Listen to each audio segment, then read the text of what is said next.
informé, vous pouvez vous saisir pour comprendre comment un tel spectacle allait se dérouler dans votre commune, M. Bassouda. Vous dites vous-même que vous êtes connecté aux réalités de votre commune. C'est un peu contradictoire. Jamais, ni par le chef de quartier, ni par l'organisateur, ni personne. D'accord. C'est à 21h, 22h que un colonel m'a appelé. Le chef de quartier même ne m'a pas appelé pour dire qu'il y a ça et ça. C'est pour un événement que la sécurité m'a appelé. Je suis venu. Voilà, vous faites un maire, hein, voilà, donc la région, oui, le drame, hein, voilà. Alors, docteur Faya Minimono, comment allez-vous, hein? Comment ça va, Jacques? Et bonsoir à tous les auditeurs de Jacques Roger. Alors, j'espère que Dr Fayamino, avant de commencer en écoutant un peu le maire, M. Bata, hein, vous qui avez fait ce thème aux États-Unis, je sais que vous êtes en train de vous tirer les cheveux. Hein. Il n'a jamais été informé, alors qu'il y a eu certainement donc une campagne publicitaire, hein, je pense, des jours, bien des semaines, hein, avant, j'allais dire, le spectacle donc de...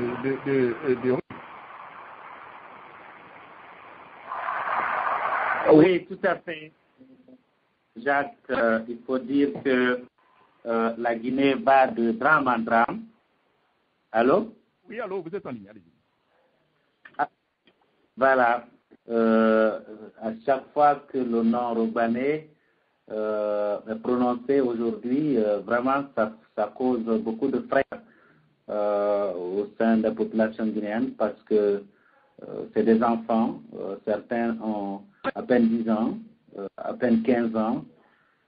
Nous avons perdu plus d'une trentaine à cause de l'irresponsabilité de dirigeants d'aujourd'hui. Parce qu'il faut rappeler que il y a juste 8 mois, ou 7 mois pour être exact, le 1er janvier 2014, c'était dans la même commune de Ratoma. Cette fois, c'était à la plage de Lambangi. Le bilan officiel a fait état de 7 morts et aucune leçon n'a été tirée, aucune enquête, en tout cas, de l'avis, en tout cas, de tous ceux qui se sont prononcés sur la question. Personne n'a encore entendu parler de quête qui a été faite, identifier les responsables et les sanctionner. Alors, aucune autre disposition de sécurisation des plages, d'abord qui sont dans des états très piteux, à l'image des marchés de Conakry qui sont pris de montagnes d'ordures. Alors, c'est dans cette situation que vivent les enfants de Guinée. Jacques, pour vous donner un peu l'image des choses, les routes servent de terrain de sport aux enfants, tellement qu'il en manque à Conakry. Alors, donc, c'est une jeunesse qui suffoque, hein, qui a besoin d'espace pour respirer. Et vous avez vu la masse de personnes qui ont fait le déplacement à la plage de Robani. Et l'irréparable s'est passé. Encore plus de 30 vies sont perdues par la faute de nos dirigeants. En tout cas, partout, c'est le même message. Il faut que ceux qui en avaient la responsabilité n'attendent pas qu'on leur dise, qu'on demande leur démission, mais qui démissionnent parce que conscients de leur incompétence à apporter aux Guinéens la sécurité dont ils ont besoin pour avoir au moins un minimum d'études. Voilà. Oui, docteur Faya Minimono, hein, vous avez parlé au moins des victimes. Il y a beaucoup d'enfants, vous avez parlé tout à l'heure de 10 à 12 ans, 13 ans. Est-ce que là aussi on ne peut pas mettre un peu, parler un peu de la responsabilité aussi des parents? Qu'est-ce que on a faisait un peu à la plage aux environs donc, de 19 à 20 heures? Bien entendu, on peut parler de la responsabilité des parents, c'est vrai. Il y a la responsabilité des organisateurs, parce que c'est comme quand vous ouvrez un nightclub, il y a des normes qui doivent être respectées. Il y a par exemple des nightclubs où on ne peut pas recevoir un enfant de moins de 18 ans. Il faut le prouver à travers une carte d'identité, n'est-ce pas? Donc, il est clair qu'il y a la responsabilité des parents. Mais je dirais que la responsabilité la plus importante, c'est celle, n'est-ce pas, des responsables, aussi bien au niveau local, n'est-ce pas, qu'au niveau central. Parce que, je viens de le rappeler, un drame de ce genre a été vécu à Conakry, dans la même commune, il y a juste 7 mois, 1er janvier. Donc, c'est encore vivant dans les esprits. Pour une fois, donc, on devait prendre des mesures pour encadrer ce genre de manifestations et veiller à ce que des gens, des personnes d'un certain âge ne puissent être là. Mais rien de tout cela n'a malheureusement été fait, et donc c'est ce qui nous a conduit à l'irréparable. Oui, Dr Faya, 72 heures après ce drame, jusqu'à présent, il n'y a pas du tout d'explication. On nous parle d'enquête. Nous savons qu'au niveau d'en Guinée, rarement les enquêtes aboutissent, sauf les enquêtes qui aboutissent à la tentative d'assassinat du chef de l'État. Mais 72 heures jusqu'à présent, nous ne savons vraiment pas ce qui s'est passé, qui a donné l'autorisation, qui s'est informé. Vous écoutez le maire, le gouverneur. Personne n'était donc informé, personne ne savait un peu ce qui se passait. Est-ce que ce n'est pas une fuite en avant, Fayard? Ce qu'il faut comprendre aujourd'hui, Jacques, on le dit et nous ne cessons de le dire, la Guinée n'est pas gouvernée. Nous avons des gens qui ne savent pas du tout ce qu'il faut faire pour diriger un pays. Parce que les rôles les plus importants du gouvernement dans un pays, c'est d'abord la sécurité des hommes, c'est leur bien. Mais ce n'est pas le cas en Guinée. Le premier tueur dans notre pays, aujourd'hui après Ebola, c'est bien le gouvernement. Donc, ils ne vous situeront aucune responsabilité. Aucune responsabilité. En 4 ans, il n'y a jamais eu, à part l'enquête qu'on a appelée en Guinée l'attaque du domicile du président Alpha Condé, à part cela, il n'y a aucune enquête qui a été menée suite à ce genre de drame, suite à des assassinats orchestrés même par le gouvernement, le cas de Jogo, dont l'anniversaire est pour le lundi, parce que c'est dans la nuit du 3 au 4 2012, n'est-ce pas, qu'on est allé assassiner des gens qui dormaient. Jusqu'à aujourd'hui, il n'y a pas une commission d'enquête en place. À Conakry, malgré l'engagement du gouvernement l'année dernière, autour de la table, c'était le 3 juillet, en signant un papier qu'on appelait ici les accords, le gouvernement dans ce papier a dit clairement on s'engage à diligenter les enquêtes pour identifier les auteurs et les commanditaires. Encore aujourd'hui, alors, c'est des milliards qui se volatilisent dans nos caisses, rien de ça n'est fait. Encore aujourd'hui, vous ne pouvez pas avoir la preuve que l'État ait commencé même à prendre des solutions pour indemniser comme il s'était engagé. Et vous avez suivi celui qui est là-bas à New York, M. Bantamasso, dire devant les militants du RPG que personne ne sera indemnisé. Je ne sais pas en vertu de quoi. Il a parlé de ça. Lorsqu'un gouvernement ne peut même pas honorer ses propres engagements, il ne mérite pas, n'est-ce pas, d'être appelé un gouvernement. Donc, c'est la situation. La Guinée est complètement abandonnée. Quel que soit l'endroit que vous regardez, c'est la débandade. Le pays est complètement... En fait, Alpha, quand il est arrivé, il a dit qu'il a trouvé un pays, mais pas un État. Aujourd'hui, nous sommes en train de perdre et le pays et l'État. Donc, en tout cas, le constat est clair aujourd'hui qu'en Guinée, il n'y a ni État, ni pays aujourd'hui. Voilà, ni État, pays. Avant de parler un peu, donc, si vous voulez, donc, de la manifestation, donc de l'opposition, revenons un peu à l'opposition extra-parlementaire. Donc, vous êtes un acteur. Il y a déjà 3-4 jours, on avait parlé donc d'une rencontre avec le chef de l'État. À la minute, certaines personnes ont rencontré le chef de l'État au nom donc de l'opposition extra-parlementaire. Vous vous êtes excusé. Alors, dites exactement qu'est-ce qui s'est passé. Pourquoi vous vous êtes excusé Et est-ce qu'il y a deux oppositions extra-parlementaires qui vous parlez pratiquement le même langage?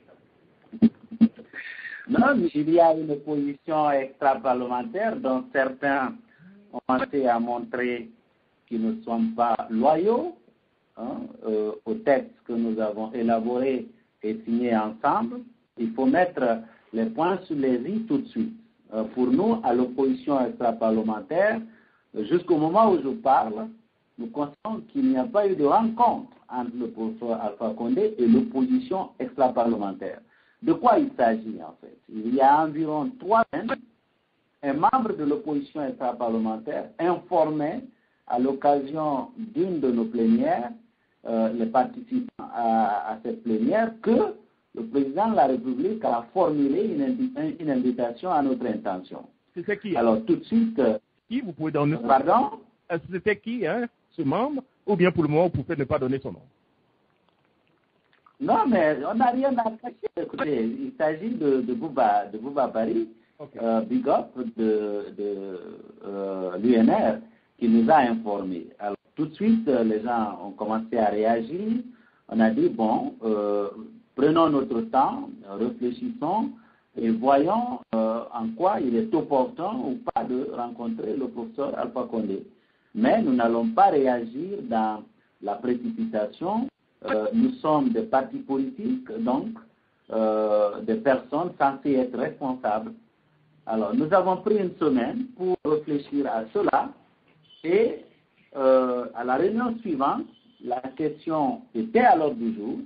On a fait le tour de table, une majorité s'est prononcée pour que le principe de répondre à son invitation soit adopté, ce qui fut fait.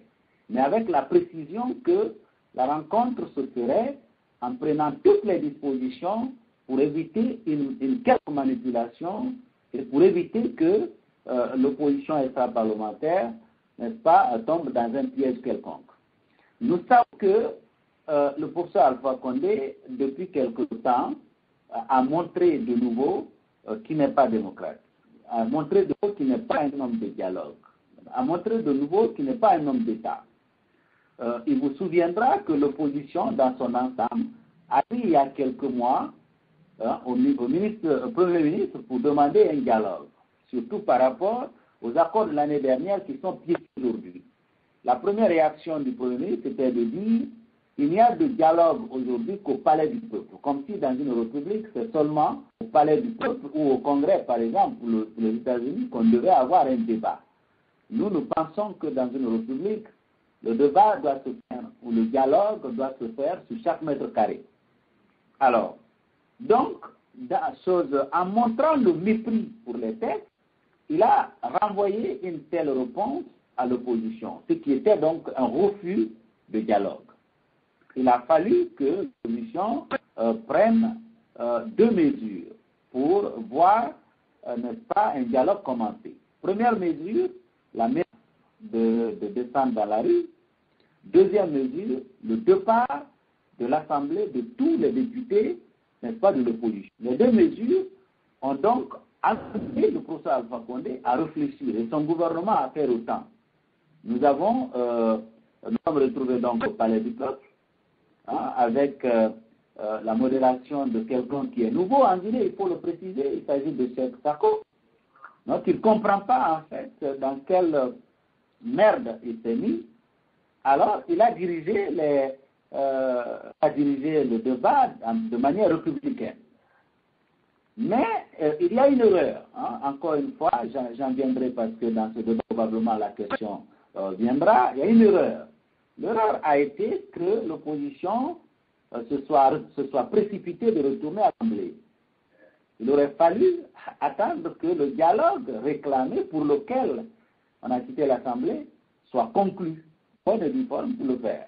Aussitôt le retour des parlementaires de l'opposition à l'Assemblée, on a commencé à constater que le dialogue battait de l'aile.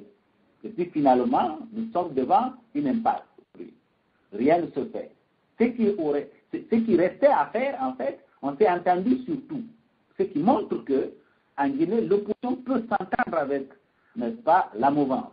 Hein, ce que je veux dire, avec le RPG, parce que le RPG était autour de la table et nous nous entendus.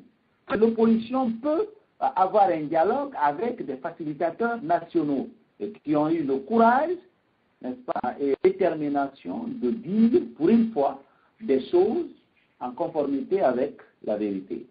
Nous nous sommes entendus également avec les membres du gouvernement qui étaient autour de la table, avec ceux de la CENI qui ont fait leur mea culpa. Le problème aujourd'hui dans notre pays, c'est qu'on est. Alors, le jour que ces hommes lui ont fait le compte-rendu, eh bien, les difficultés ont commencé. Alors, on n'a plus trouvé les mots de quoi pour exprimer ce sur quoi on s'est entendu. On n'a plus trouvé la vraie place où les virgules devaient être posées, les points-virgules, les points. Aujourd'hui, on ne parle plus de dialogue. Alors, sachant cette situation-là, il y a bien entendu des gens qui se posent la question, quel président est-il? Alors, Alpha étant dans cette situation, va montrer que il est quand même il est quand même en contact avec l'opposition, hein, en prévoyant à l'avance l'invitation à l'opposition extra-parlementaire. Nous voyons ce piège-là. Donc, nous avons essayé d'échanger là-dessus. Mais il faut dire, comme je l'ai dit au début, qu'au sein de l'opposition extra-parlementaire, peut-être tout le monde n'a pas la même loyauté à ce sur quoi on s'est entendu.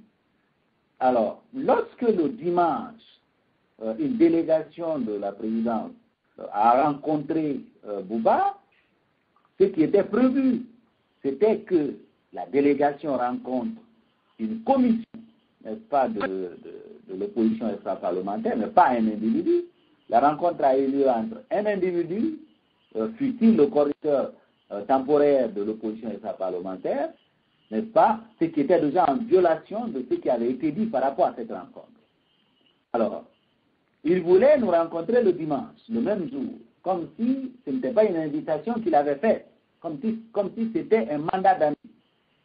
Seul en pareille circonstance, vous devez répondre tout de suite. Fut-il un président de la République, s'il formule une invitation, c'est là en tête qu'il a aussi le devoir de respecter celui qui l'invite, qui peut dire, vous me donnerez quelque temps, je dois me préparer, etc., etc. Et entre autres préparations que l'opposition extra-parlementaire a prévues, c'est l'élaboration des mémos, auxquels on va consigner, n'est-ce pas, tout ce que nous pensons de sa gouvernance, et ce que nous pensons des corrections qu'il doit faire pour amener un peu le calme, un peu de civilité dans la cité guinéenne.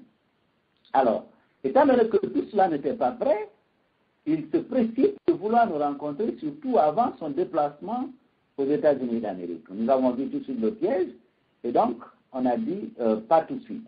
On a eu une rencontre qui a duré 4 heures, n'est-ce pas, de 11 heures à 15 heures, c'était le jour que Alpha voulait maintenant rencontrer l'opposition extra-parlementaire. Le débat a été houleux, et seulement on s'est entendu qu'on ne pouvait pas le rencontrer ce jour, et qu'on devait être prêt avec notre mémo, parce que si nous voulons rencontrer le professeur Alpha Condé, nous ne voulons pas simplement aller faire un exposé verbal. Le RPG est un parti de rumeurs, un parti de petits trucs, de petits jeux, qui peut mettre dans votre bouche ce que vous n'avez jamais pensé. Pour nous, la parole peut envoler, mais l'écrit reste. C'est pourquoi un mémo bien rédigé avec les points virgules à leur place, il nous a invités, il nous dira pourquoi il nous a invités, on l'écoute, et puis le temps de nous donner la parole, on lui donne le mémo, et puis ça n'est terminé. C'est en fait le topo qui a été préparé. Alors, on s'entend qu'on ne peut pas donc le rencontrer, mais puisqu'il y a des gens, comme je viens de le dire, qui ne sont pas tellement loyaux par rapport à notre charte, qui ont tenu à ce qu'un groupe restreint puisse aller pour s'excuser. Alors, si cela a fait également l'objet de 30 minutes, cela était parti, c'était pour rencontrer le protocole de la présidence, pour s'excuser et dire qu'on rencontrera le président après, quand on sera prêt. Mais ce que nous entendons aujourd'hui, que nous considérons que c'est encore des rumeurs, parce que nous allons entendre ces messieurs demain, c'est qu'ils seraient partis, ils auraient rencontré Alpha, et que, demandant après moi, ils auraient dit que moi j'avais un décès. Avait-il besoin de dire que j'ai un décès alors que nous ne devrions pas rencontrer Alpha? Première confusion. Deuxième confusion, ils ont Alpha. Troisième confusion, ils vont poser leurs problèmes personnels, ce qui est indigne. Alors, voilà ce qui s'est passé. Et donc, pour nous, à la COEF, pour ceux qui sont responsables, qui savent ce qu'ils sont en train de faire, la rencontre avec Alpha n'a pas lieu. S'il est établi, n'est-ce pas, tout ce qui est en train de se dire dans les médias, eh bien, nous prendrons les responsabilités qu'il faut pour mettre dehors ceux qui se seront permis de jouer ce genre de jeu. Welcome, comme le dirait un docteur Fayad, dans la politique un peu, dans la gadoue, politique africaine. Voilà. Est-ce que des fois vous ne posez pas la question de savoir ce que vous faites en Agri, Fayad? Mais bien sûr, c'est une question qui me vient en tête souvent. On dirait qu'on se retrouve dans un temps où l'immoralité cohabite avec le manque de conviction, etc., etc. Les gens vous regardent, vous mentent. C'est-à-dire que la plus grande déception que j'ai en participant à la politique quotidienne, c'est de me rendre compte de la profondeur du renversement des valeurs dans cette société, où le fait de mentir n'est plus un problème. Le fait de voler, de violer, c'est-à-dire que c'est la norme pour beaucoup de gens. Et quand vous essayez d'insister sur la nécessité d'intégrer un certain nombre de valeurs dans nos comportements quotidiens, on vous dit on est en politique, comme si la politique n'était que du machiavélisme. C'est-à-dire où, quand on tue, on le nie. On le nie. Mais où tirez pratiquement un peu les ressources nécessaires, Est-ce que vous n'avez pas l'impression d'être un peu isolé, un docteur, dans ce combat? Mais, vous savez, pour être dans ce combat-là, pour quelqu'un, il faut avoir des convictions très profondes. Sinon, vous pouvez très vite se quitter. Voilà, en fait, malgré toutes les difficultés, toutes les déceptions, nous continuons à penser qu'il faut continuer le combat. Depuis 2010, depuis que le professeur Alpha Condé, et d'ailleurs avant le professeur Alpha Condé, même au temps de Lansana Conté, pour ceux qui ne le savent pas, j'ai fait de la politique dans les années 90. Je me rappelle encore des amis qu'on a perdus en ce moment-là. Mais ce qui est plus fort dans nos mémoires, c'est ce que nous avons vécu depuis 2010. J'ai vu des jeunes gens qui ont fait le sacrifice ultime, qui ont été tués, qui ne sont plus de ce monde. Il y en a qui sont handicapés aujourd'hui. Ne serait-ce que pour, n'est-ce pas, le respect de la mémoire de ceux-là, le combat doit continuer. Et si ça doit continuer, c'est avec conviction, pas des petits jeux, comme ce que nous sommes en train de vivre quotidiennement.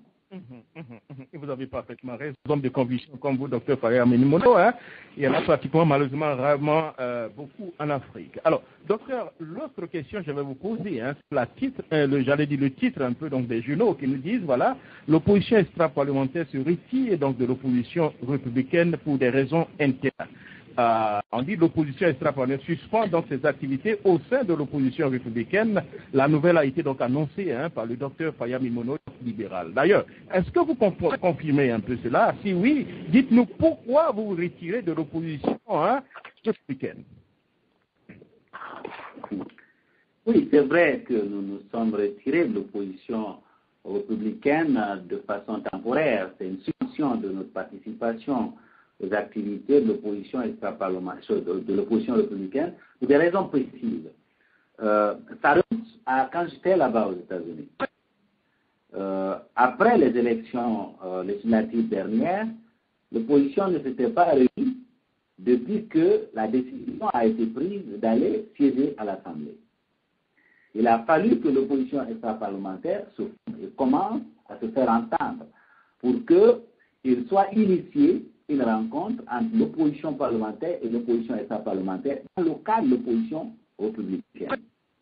Alors, Depuis donc avril, il y a eu une première rencontre, au cours de laquelle les représentants de l'opposition extra-parlementaire ont mis sur la table une question importante.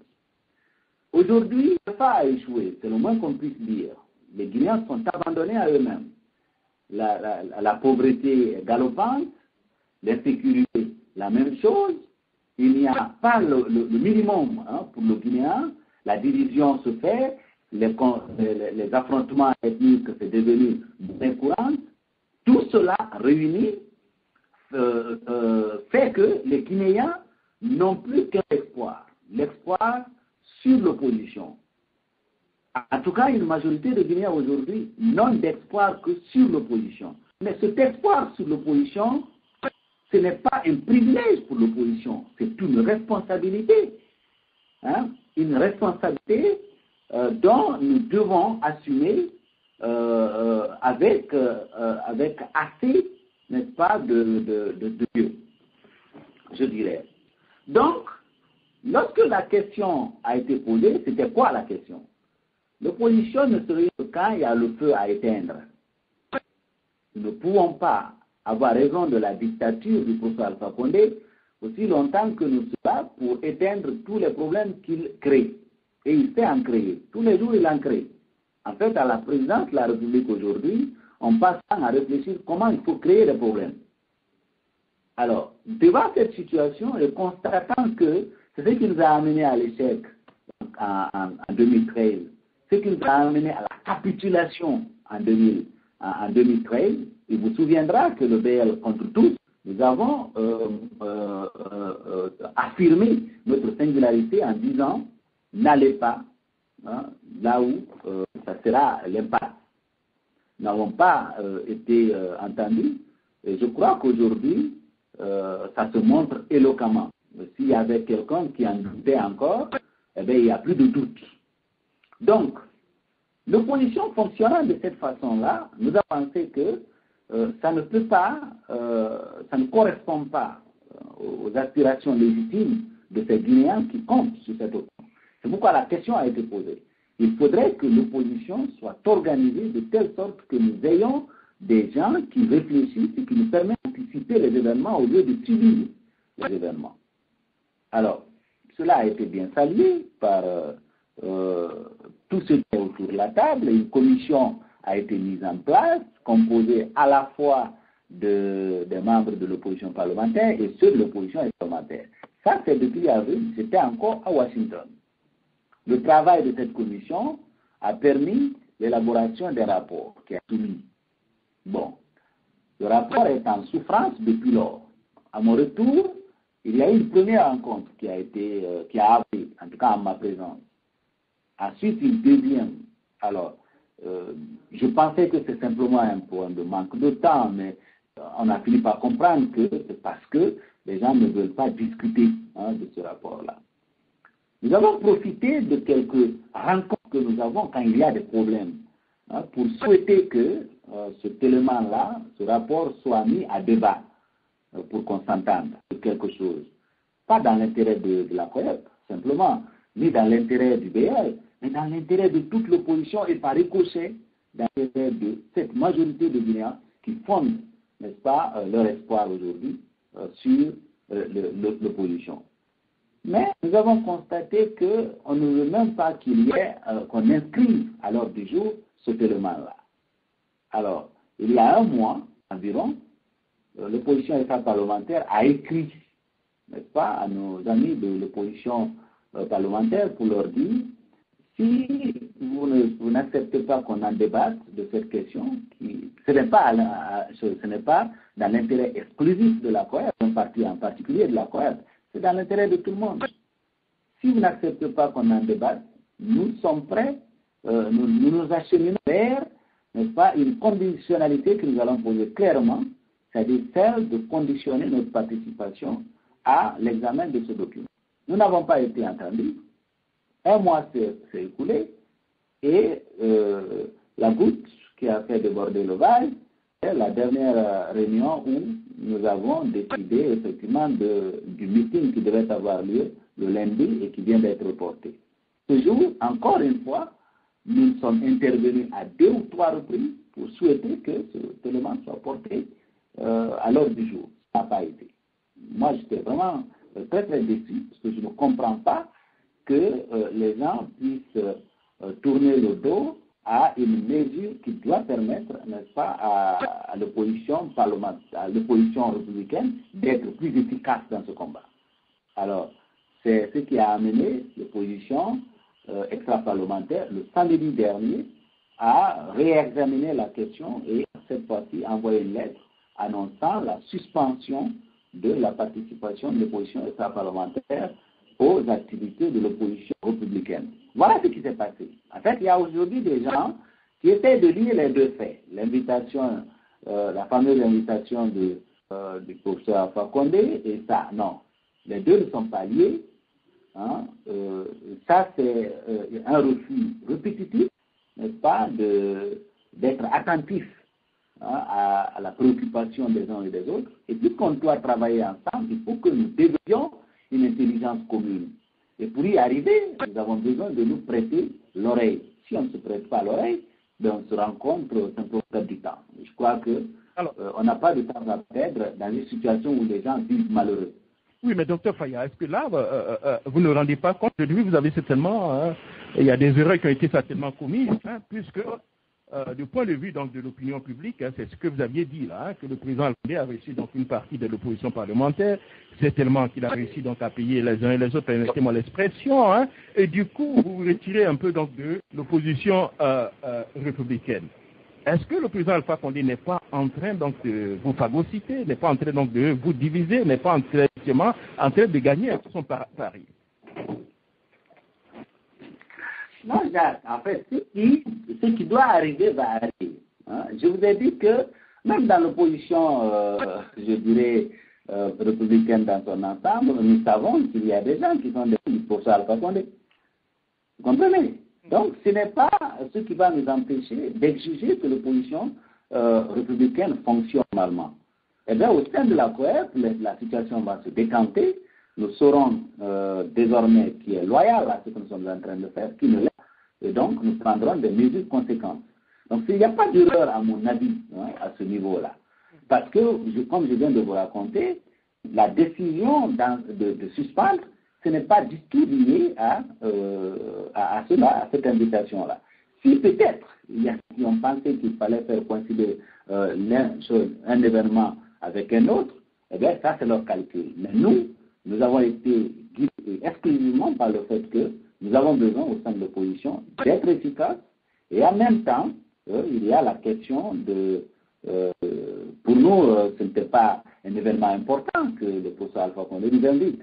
Hein? Je crois qu'il y a eu beaucoup de gens qui sont allés le voir à des moments donnés. Et ce qui est nouveau, qu'il faut préciser encore une fois, c'est que contrairement à ce qui s'est passé lorsque le professeur Alpha Condé invite un homme politique qui va, parfois sans en informer personne, le droit de chacun de le faire. Nous, dans le but, n'est-ce pas, d'impulser une autre dynamique dans l'opposition dans son ensemble, nous avons dit, avant de rencontrer le professeur Alpha Condé, nous allons en parler clairement qu'on a une invitation du professeur Alpha Condé. Ce qui fut fait d'ailleurs. Et puisque nous avons décidé d'élaborer un mémorandum, nous avons demandé également à l'opposition parlementaire de participer à l'élaboration de ce document-là. Ceci pour dire que ça n'a absolument rien à voir, peut-être ceux-là qui ne sont pas loyaux à ce que nous avons décidé ensemble au sein de l'opposition parlementaire. Mais moi, dans mon esprit, tout est clair et il n'y a pas de lien à faire. Alors, docteur Fayamine, nous avons la question donc à un leader de l'opposition républicaine qui nous disait que bon, les élections législatives ont permis certainement de clarifier les règles du jeu. Il y a aujourd'hui une opposition républicaine qui est composée au moins de 2 ou 3 partis politiques. L'opposition parlementaire, c'est une opposition, une petite question d'un petit parti politique qui ne représente pratiquement pas grand-chose un peu sur le terrain. Donc du coup, peut-être qu'ils ne prennent pas certainement en considération vos désidérata. Alors, que répondez-vous par rapport à ça? en fait, le mépris, je crois que c'est ce qui permet à la population guinéenne de comprendre que aujourd'hui, il faut s'engager véritablement dans la recherche d'un véritable leadership dans notre pays, parce que il y a du prix que les gens expriment vis-à-vis d'autres. En politique, l'électorat ne se paye pas, il se compte. Un parti peut être créé aujourd'hui et compétir et même arriver aux élections et même arriver à gagner les élections. C'est le peuple de Guinée qui choisit. Donc, un parti politique peut bénéficier de la faveur des électeurs à un moment donné, mais ça, ce n'est pas une donnée immuable. C'est-à-dire que ça peut changer.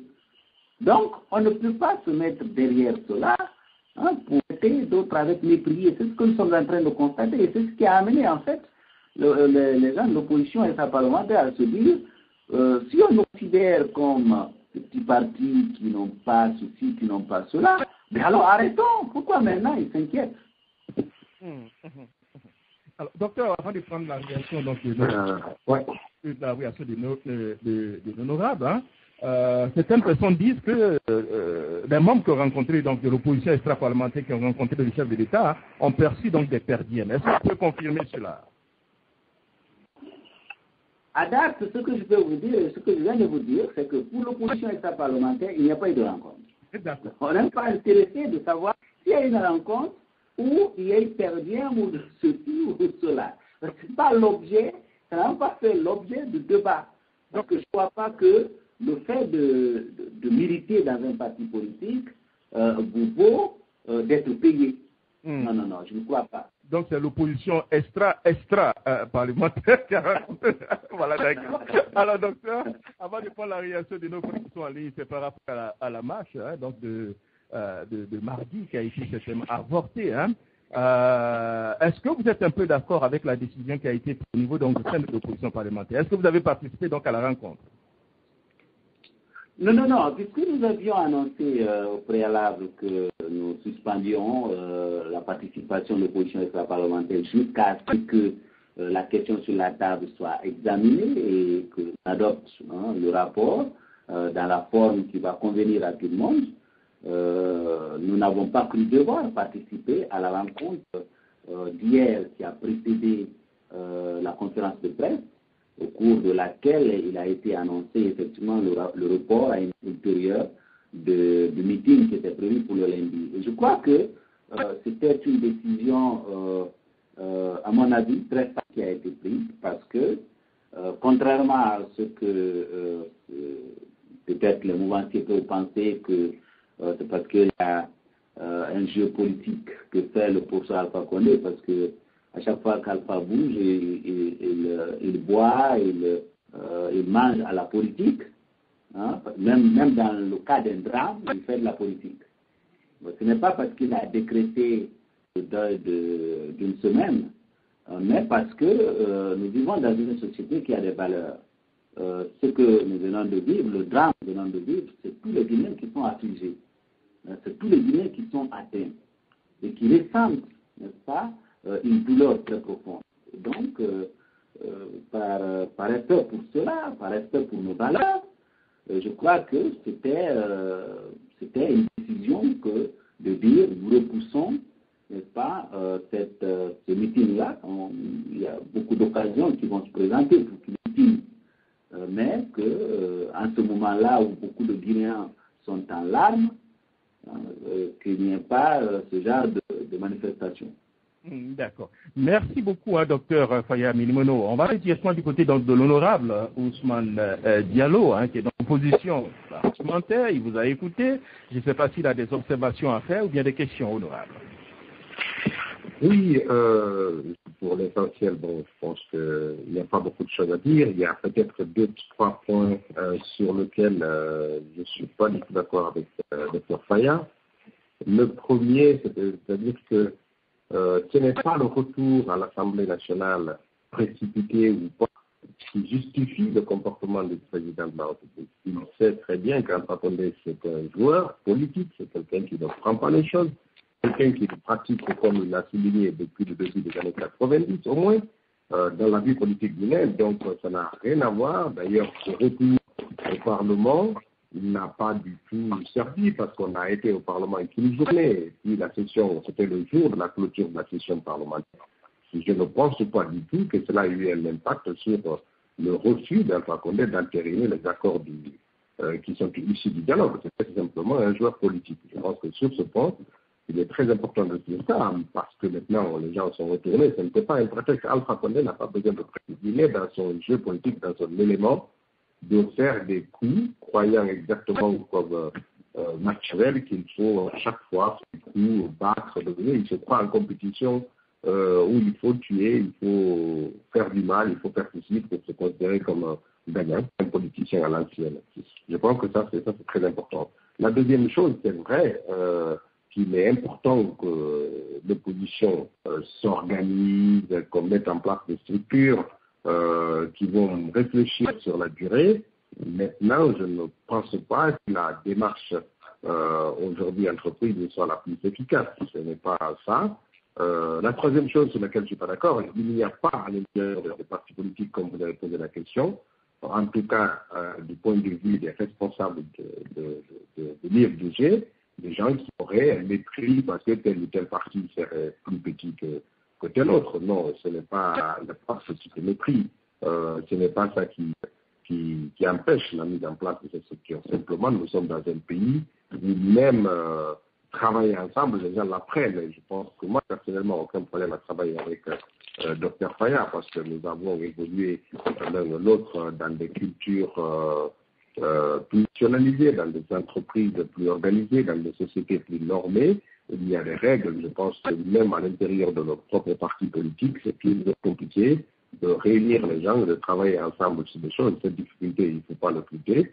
Je ne pense pas que ce soit le mépris qui justifie le fait qu'on n'est pas aujourd'hui dans une organisation qui se projette dans l'avenir et qui est capable d'anticiper sur les coûts, etc. Mais c'est aussi le contexte guinéen, c'est-à-dire qu'on est dans une situation où depuis l'élection d'Alpha Condé, on n'a pas retrouvé de la sérénité.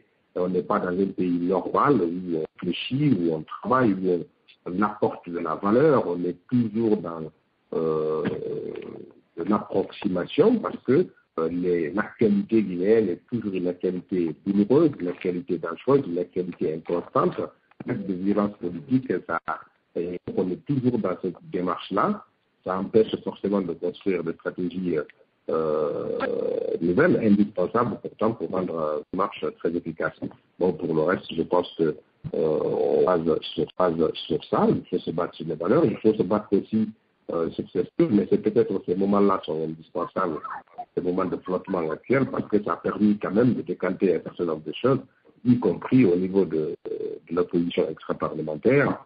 Bon, voilà, maintenant il faut continuer à travailler pour aider tout le monde en même temps. Ajouter quelque chose par rapport à ça?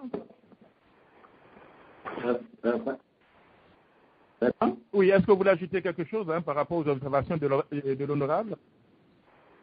En fait, la seule chose que je peux ajouter par rapport à ce que l'honorable Diallo vient de dire, c'est que lorsque vous voyez la manière dont il y a eu coïncidence entre le retour à l'Assemblée et les problèmes qui ont commencé, parce que ce qu'il faut rappeler par rapport au dialogue qui a commencé il y a quelques semaines au Palais du Peuple, c'est que le gouvernement ne voulait pas en attendre.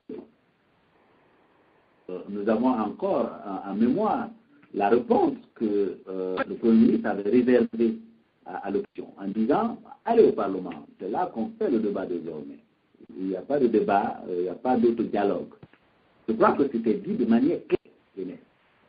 Alors, elle n'a pas plu à l'opposition, ce qui était du droit, et donc l'opposition s'est mise à trouver, n'est-ce pas, en elle-même les stratégies pour y faire face. Et je crois que deux choses qui ont amené ce gouvernement et ce président à accepter qu'il y ait dialogue, c'est premièrement les menaces de manifestations qui étaient faites par l'opposition. Donc, ces menaces-là ont eu raison en partie de la volonté du président de la République et de son gouvernement de ne pas permettre un dialogue. Deuxième chose qui a amené ce gouvernement et ce président à appuyer, c'est de part de l'Assemblée des députés de l'opposition. Alors, je ne suis pas certain que le professeur Alpha Condé ou le gouvernement qui avait répondu quelques jours ou quelques semaines plus tôt à l'opposition en disant clairement qu'il n'y aura plus de débat à l'Assemblée nationale, ils auraient changé leur avis pour dire désormais on va aller en dialogue, n'est-ce pas, s'il n'y avait pas eu les deux mesures. Alors, dès lors, il y a beaucoup de gens qui étaient étonnés. Je me rappelle, avec l'honorable Diallo, nous avons été ensemble invités ce plateau et nous avons échangé sur ce dialogue-là. Il y a beaucoup de Guinéens qui n'en croyaient pas. Ils pensaient à un conte de fées. Comment, avec toutes les difficultés qu'on connaît d'habitude dans les dialogues guinéens, cette fois avec 2 facilitateurs nationaux seulement, entre nous, nous ayons pu faire, n'est-ce pas, un bond en avant et aussi rapidement. Alors, dès que cette parenthèse a été close, eh bien, c'était fini. Dès lors que l'opposition s'est retournée à l'Assemblée, alors, on a commencé à voir que finalement, il n'y avait plus de dialogue. Et depuis, ben rien. Alors, donc, on est en train simplement de faire une association de deux choses. On a l'impression qu'il y a un lien de cause à effet. S'il n'y avait pas eu je crois qu'il ne se serait pas précipité à mettre le pied dans le plat et aller conduire ce dialogue à un échec, comme le voyons. En fait, c'est tout cela qui devait nous, permettre. Oui, mais docteur, toujours que quand on est allé à l'Assemblée, il n'y avait plus aucun enjeu. Il n'y avait pas de loi à voter, il n'y avait plus rien. C'était le jour, c'était la cérémonie de clôture. Donc il n'y avait aucun intérêt. Les lois qu'ils voulaient faire passer, les conventions minières et tout ça c'était voté. S'il y avait un enjeu pour se dérouler de notre présidence, on aurait dit, bon, oui, l'enjeu-là est passé. Et puis après, là, je pense qu'Alpha Condé a profité de son retour parce qu'au moment où vous négociez au palais, il était arrivé. Rappelez-vous, il était sorti et donc il est arrivé. Et vous savez très bien qu'on a mis à mal son bras droit là-bas, dans votre dialogue, dans la salle Condé. C'est pour ça que tous on était étonnés comment le ministre de la Justice a pu s'imposer aussi facilement sur le tactique le plus dur, le plus représentatif de la part d'Alpha Condé, qui est Alassane Condé, et puis aussi facilement. Donc, c'est pour ça que moi, je n'ai pas cru, j'avais le doute et je me disais, il va rester dessus parce qu'Alpha ne permettra jamais qu'on humilie Alassane Condé. C'est lui qui représente quasiment sa pensée politique. Donc, c'est pour ça qu'il est nécessaire de désavouer dans un premier temps le ministre de la Justice. On a dit donc, le jour que vous aviez promis pour vous rencontrer, on a dit non, on a annulé, on a mis le rencontre, c'était pour la République, alors que lui-même avait mis en avant le fait que le Conseil des ministres aurait pu attendre jusqu'à ce que vous finissiez cette affaire. Je pense que c'est le dur de repris le pouvoir au RPG avec la bénédiction d'Alpha. Je pense que ça n'a pas obéi à une tactique. Alpha, franchement, il est dans son... Moi, je reste persuadé qu'il est dans ce politique de jouer avec l'opposition, de jouer avec les Guinéens. Il faut absolument que le peuple guinéen tire les conséquences. Je suis persuadé de ça. Je ne pense pas qu'il dit oui, ils sont à l'Assemblée. On est arrivé à l'Assemblée. Bon, ce jour-là, franchement, je ne pense pas que ça représentait quelque chose pour sa décision. Maintenant, tout est possible parce que pour rien le monde... Non, l'honorable. En fait, le problème, c'est une question d'image. C'est une question d'image. C'est clair que votre présence ou pas à l'Assemblée pourra ne changerait pas grand-chose. Mais c'est une question d'image. Dès lors qu'on a dit, même le vote de ce cadre d'investissement avec Rio Tinto, vous devez bien vous rappeler que ça va souffrir très sérieusement lorsque ce vote a été fait avec une assemblée à moitié vide, surtout par un seul membre de l'opposition. Alors, Rio Tinto, qui n'est pas intéressé de toutes les façons de développer les mines de Simandou, parce que tenant compte du contexte international, où le fer est en souffrance, n'est-ce pas, n'est intéressé qu'à avoir la même ligne sur les mines, ouais. La même ligne sur Simandou, et c'est ce qu'ils ont fait. Sinon, les Guinéens qui sont en train d'applaudir aujourd'hui avec les deux mains en même temps, n'oublie pas quand même qu'en 2003, une autre assemblée guinéenne, composée en majorité du PUP, mais à 90%, voté le même cadre. Qu'est-ce qui a changé? 10%. Négativement d'ailleurs, parce que dans le code minier actuel que le professeur Alpha Condé a lui-même concocté, il y a plein de violations dedans. Non chose pour la contribution au développement local, au lieu de, je crois, 0,25%, on en est à 0,25% ou 20%, quelque chose comme ça. Non, il n'était pas du tout référé à quoi, disons, simplement. Donc, en fait, non seulement c'est humiliant par rapport à sa propre loi dont il était si fier, mais également au minimum par rapport à ce qui a été voté en 2000 sous Lansana Conté, et depuis, rien ne s'est fait.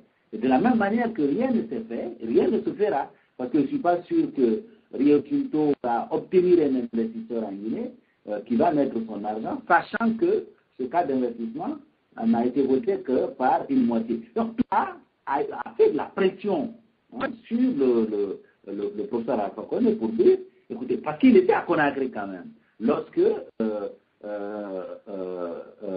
ils ont été amenés finalement à autoriser qu'il y ait le dialogue. Parce que Alpha ne peut pas croire que la Guinée est sur une autre planète. C'est sur la planète Terre. Et donc, il n'y a pas aujourd'hui un pays qui peut vivre en autarcie. Il n'y a pas de contact avec un autre pays, ne subissant aucune influence d'un autre pays ou d'un autre leader, etc., etc. Et alors donc, il apprend cela, malgré toute sa mauvaise foi. Parfois, il est obligé de s'ouvrir à une certaine injonction de la communauté internationale. Ce qui a fait que, lorsqu'on a vu, surtout les députés partis de l'Assemblée, les gens lui ont dit, écoute, ça devient de la pagaille là. D'accord. Alors, docteur Fayamine, mon plus honorable, j'ai eu donc le ministre Albert Damantankara. On va l'écouter pendant 2 minutes et puis avoir un peu votre réaction par rapport au contenu donc de cette proposition. Voilà, merci beaucoup, monsieur le ministre. Merci donc d'avoir accepté un peu notre invitation. Voilà, ça fait pratiquement 10 jours que nous avons vu donc les événements de drame survenus donc à Conakry, dans votre pays, qui a fait à peu près 40 morts. Alors, aujourd'hui, après 48 heures après ce drame, quelle est un peu la réaction de gouvernement? Est-ce que vous pouvez nous expliquer réellement ce qui s'est passé? Alors, expliquer ce qui s'est passé très prématuré dans la mesure où il y a beaucoup de zones d'ombre. Visiblement, ce qui s'est passé, c'est que suite à une influence trop massive des spectateurs, il y a dû avoir un mouvement de foule, et donc la panique qui en a suivi a fait de telle sorte les personnes se sont agglutinées, il y a eu de la bousculade et les victimes qu'on a enregistrées. C'est d'abord un problème de gestion de foule qui nous a mis à cette extrémité-là aujourd'hui. Tout le monde Ouais, justement, monsieur le ministre, c'est qu'il y avait déjà un drame similaire il y a à peu près 6-7 ans, et le gouverneur donc, de Conakry avait donc fermé un peu donc, la plage. Alors, qu'est-ce qui s'est passé? Et puis, il y a eu donc l'autorisation. Ben, justement, normalement, cette manifestation n'aura pas dû avoir lieu. Aujourd'hui, rien ne nous permet de dire quelles circonstances et quelle est l'autorisation spécifique qui a été obtenue par les organisateurs de cette manifestation, auprès de qui ils l'ont obtenue. Le ministre judiciaire et administratif sont en train de faire le point de la situation. Vous avez appris que l'organisateur lui-même a été suspendu.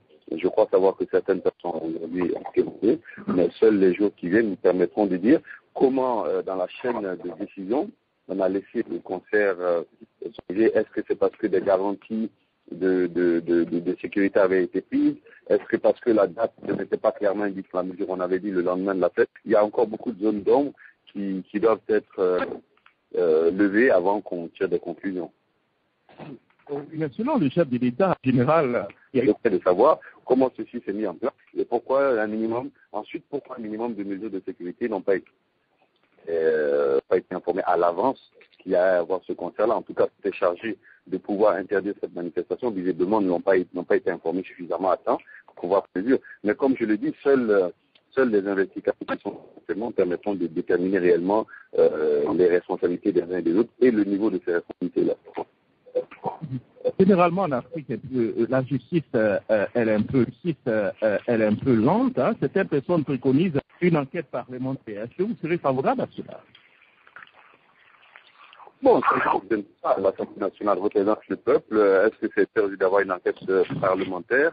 Les enquêtes parlementaires arrivent à un niveau en général où c'est une situation politique qui est mise en place, des responsabilités de plusieurs acteurs politiques dans des contextes particuliers. Est-ce dans ce cas-là aujourd'hui? Laissons d'abord les organes spécifiques et classiques connus avant de passer à d'autres organes. De toute manière, le Parlement guinéen, ce sont des Guinéens qui sont au Parlement guinéen, tout comme les magistrats de la justice. Donc, ce qui est valable pour la justice, mais également pour l'Assemblée. Laissons d'abord la justice fonctionner normalement avant d'envisager autre chose. Je crois que cette situation-là, il faut aussi éviter des réactions épidermiques. Il faut d'abord preuve de discernement pour véritablement situer les responsabilités et éviter des décisions qui sont émotionnelles et qui demain n'apportent pas grand-chose à la résolution de ce type de problème-là. Alors, le chef du gouvernement, vous avez décrété une semaine de deuil national. Hein. Le chef d'État doit se rendre un peu donc, aux États-Unis. Hein. Certaines personnes pensent que pourquoi le chef d'État devait donc rester donc, à Conakry. Hein. Mais le données sont OK. Vous nous expliquez le pourquoi? Non, mais il faut aussi être... C'est ce que je dis, il faut éviter les décisions émotionnelles. Je crois que ce qui se joue aux États-Unis est également très important pour beaucoup de Guinéens. Alors effectivement, on ne peut pas mettre dans la balance des morts, l'avenir d'autres Guinéens. La vie, malheureusement, comme on le dit souvent, va continuer après ce drame. Et malheureusement, pour ceux qui sont partis, il y a également d'autres jeunes Guinéens qui ont beaucoup de ce que le gouvernement fait. Il est clair que sur notre pays, clairement affecté par ce qui s'est passé, et en même temps, le pays doit faire face à des engagements pour plus de 10 millions de Guinéens. Il faut tenir compte de ces paramètres-là. L'événement s'est déroulé il y a un jour. Le sommet des États-Unis va avoir lieu dans environ une semaine. Je crois que les mesures sont prises et aucun Guinéen ne peut douter aujourd'hui que les membres de notre gouvernement, le président a commencé par lui, est affecté et de cœur avec cet événement-là. Aujourd'hui, il y a aussi des enjeux très importants pour la Guinée qui se tiennent aux États-Unis. Je crois que c'est important pour les Guinéens, que ce soit pour ceux qui sont à l'étranger ou ceux qui sont en Guinée, que le président soit à ce rendez-vous important, qui est une première dans l'histoire des relations avec les États-Unis et la Guinée et l'Afrique, et ça ne remet pas en cause notre compagnie. Et ce qu'il faut faire pour éviter que ça reprenne. Ce qui est important, c'est faire de telles choses ne se reproduisent plus. Est-ce qu'il n'y a pas un paradoxe, monsieur le ministre, la proposition qui était prévue la semaine prochaine, je crois que le 4 ou le 5, le 4. Je n'ai pas entendu la question, excusez-moi. Je crois que ça marche. C'est le président qui a pris cette décision. Il y a une différence entre faire une marche de protestation, c'est même pas une marche, c'est un meeting à Conakry pendant qu'on est en deuil, et demander à qui représente toute la nation d'aller à l'étranger à participer à une cérémonie qui décide d'un certain nombre d'enjeux importants pour l'Afrique. Je crois que c'est indécent de mettre en parallèle deux choses qui sont totalement différentes.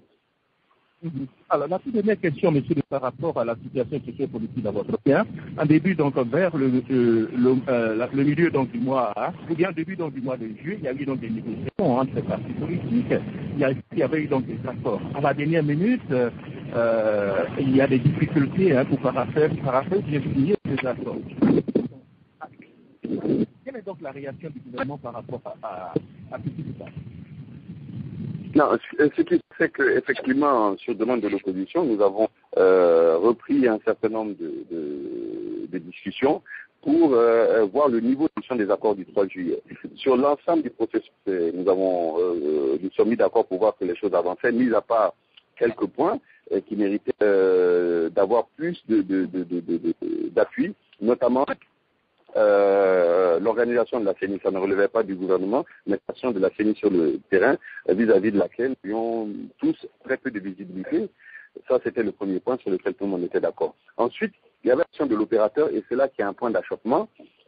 Nous avons réitéré l'engagement de recruter un nouvel opérateur conforme à l'accord du 3 juillet sur la base d'un appel d'offres international. L'opposition souhaite que dans ce nouvel appel d'offres, l'ancienne société, à savoir Waymark, soit expressément exclu. Et c'est là où il y a sans doute problème juridique, parce que ce n'était pas prévu dans les accords du 3 juillet, et ce n'est pas non plus, ça risque d'être illégal. Et donc, de peur de nous mettre à la fois avec la loi, nous avons demandé, nous souhaitons que cette condition ne figure pas, d'autant plus qu'elle n'a pas été eue. Et je crois que c'est ce point d'accord-là, ce point d'accord qui fait qu'aujourd'hui nous sommes un peu bloqués, mais nous avons bon espoir d'arriver à une entente avec nos frères de l'opposition. Oui, monsieur le ministre, je vous comprends un peu parfaitement, mais cette compagnie Max Sabari a créé quand même beaucoup de confusion au niveau dont vous avez créé. Alors, pourquoi aujourd'hui le gouvernement joue un peu, j'aurais dit, un peu les avocats de cette compagnie? Est-ce qu'il ne serait pas beaucoup plus... Non, je crois, vous voyez, c'est là où c'est... Et c'est vrai que c'est inconfortable pour nous, parce que le fait d'avoir cette discussion peut donner l'impression qu'on défend, avec laquelle nous n'avons rien. Mais il y a aussi le principe de la légalité. Imaginez qu'on lance un appel d'offres et qu'après cet appel d'offres soit déclaré fructueux parce que justement, nous n'avons pas respecté les textes de notre propre pays. Je veux dire, pourquoi soulever une question qui n'a pas de sens? En plus, alors, docteur Fayamine Mono, je vais commencer par vous. Vous avez participé dans la rédaction, déjà dans des accords entre le gouvernement et puis entre vous et puis donc le parti au pouvoir. Vous avez écouté un peu le ministre qui pense exclure Womack Sabari, c'est un peu aller contre la Constitution, contre certainement vos lois. Est-ce que vous êtes d'accord avec lui?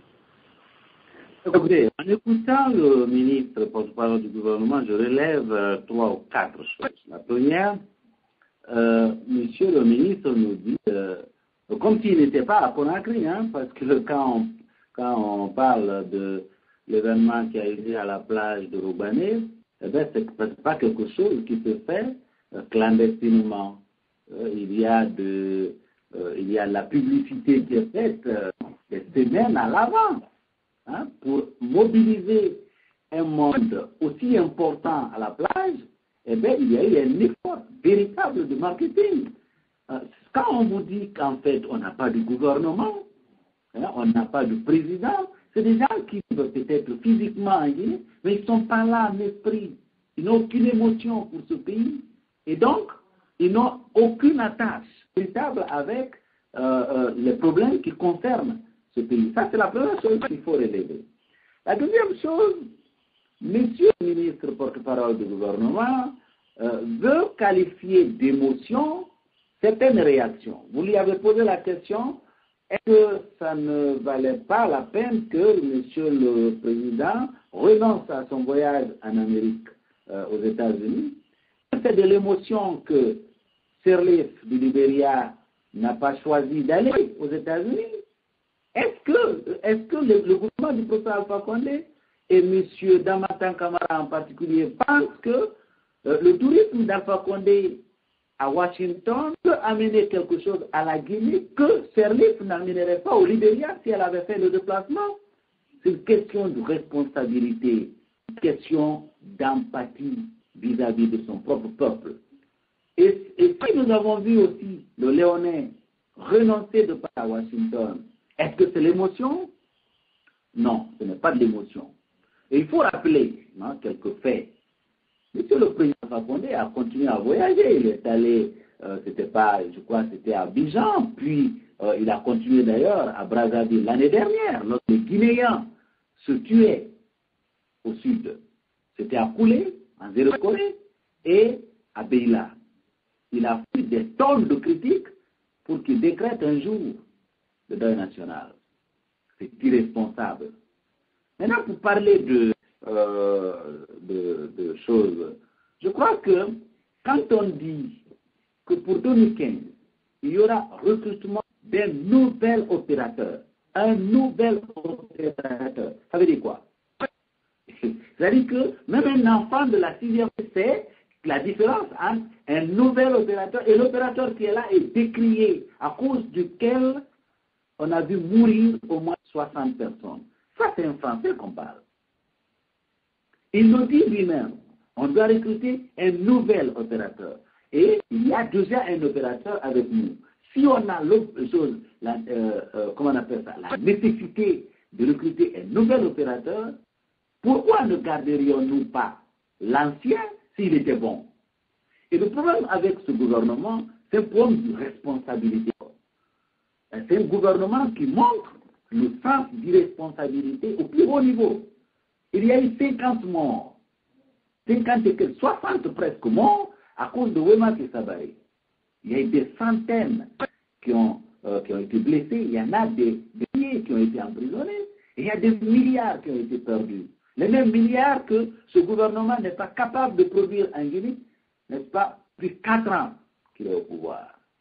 Alors, lorsque le même gouvernement essaie d'évoquer la loi, je crois que c'est une pratique que lorsqu'on a été piètre après avoir bénéficié d'un contrat aussi important dans un pays, on figure sur une liste noire, qui nous empêche. Et je crois qu'autour de la table, aussi bien du côté de l'opposition, du côté de la mouvance, du côté des facilitateurs locaux, même certains membres du gouvernement l'ont avoué, ceux-là qui ne se sont pas encore tellement éloignés des valeurs, que c'est une pratique, que lorsqu'on a été incapable, après qu'on vous ait fait confiance, on peut vous barrer de tout soumissionner.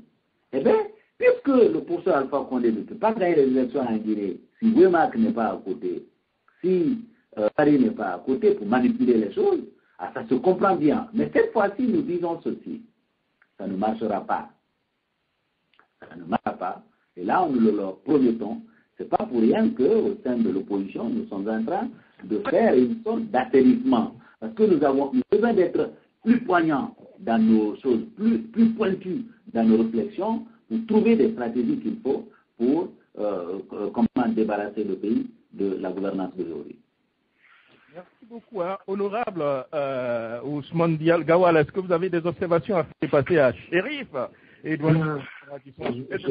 Jacques, vraiment, vous nous soumettez à un exercice extrêmement compliqué qui est d'avoir des observations sur des déclarations des membres du gouvernement d'Alpha Condé, parce que tout ce qu'ils disent, c'est tellement éloigné de nos préoccupations, c'est tellement éloigné.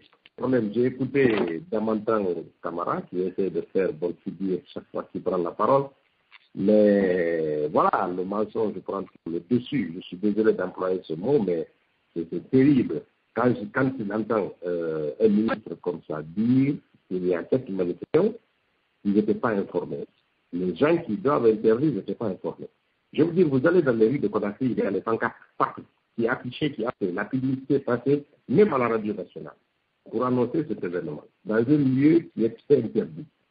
Tout le monde savait à Conakry ce que c'était. Et puis, lui-même, Damantan, il emprunte ce chemin pour aller à son bureau. Les attroupements ont commencé là-bas à 11h. C'est à 11h, parce que le concert était prévu à 14h, donc c'était la journée. C'est ce qui explique d'ailleurs la présence de beaucoup d'enfants. C'est que c'était prévu la journée. Et c'est le lendemain de fête, il y a beaucoup d'enfants qui étaient admis pour passer en classe, notamment au collège. Donc, c'est pour ça qu'il y avait beaucoup d'enfants. Ce n'est pas normalement une soirée nocturne. C'est le retard dans l'organisation qui a conduit la soirée très tard dans la nuit. Quand on entend un ministre comme ça dire qu'il n'était pas élu, mais dans un pays normal, lorsqu'on constate des attroupements de milliers de personnes dans un endroit, on n'a pas besoin d'être informé. Les services de sécurité agissent, venez s'informer pour savoir ce qui se passe, pour voir si tout est en règle. Mais quand vous entendez le ministre parler, c'est incroyable. C'est incroyable. Vraiment, je ne sais pas quoi dire à ces gens-là. Et puis, par rapport au dialogue, il dit qu'il y a un point d'achoppement. Je ne sais pas s'il sait qu'il y a un point d'achoppement. Le point d'achoppement, c'était dans la salle, avant d'être d'accord. Mais on a entendu le porte-parole du gouvernement sortir en dialogue avec Faya au micro, dire qu'ils se sont entendus sur tous les points. Ça veut dire que les points d'achoppement étaient aplanis. Pourquoi il ressort encore de dire, oui, nous, en conformité avec un gouvernement qui viole toutes les lois de la Guinée. Tous les jours, il y a un ministre ou le président qui viole les lois de la Guinée. Il dit qu'il y a de blackouter une société parce que celle-ci est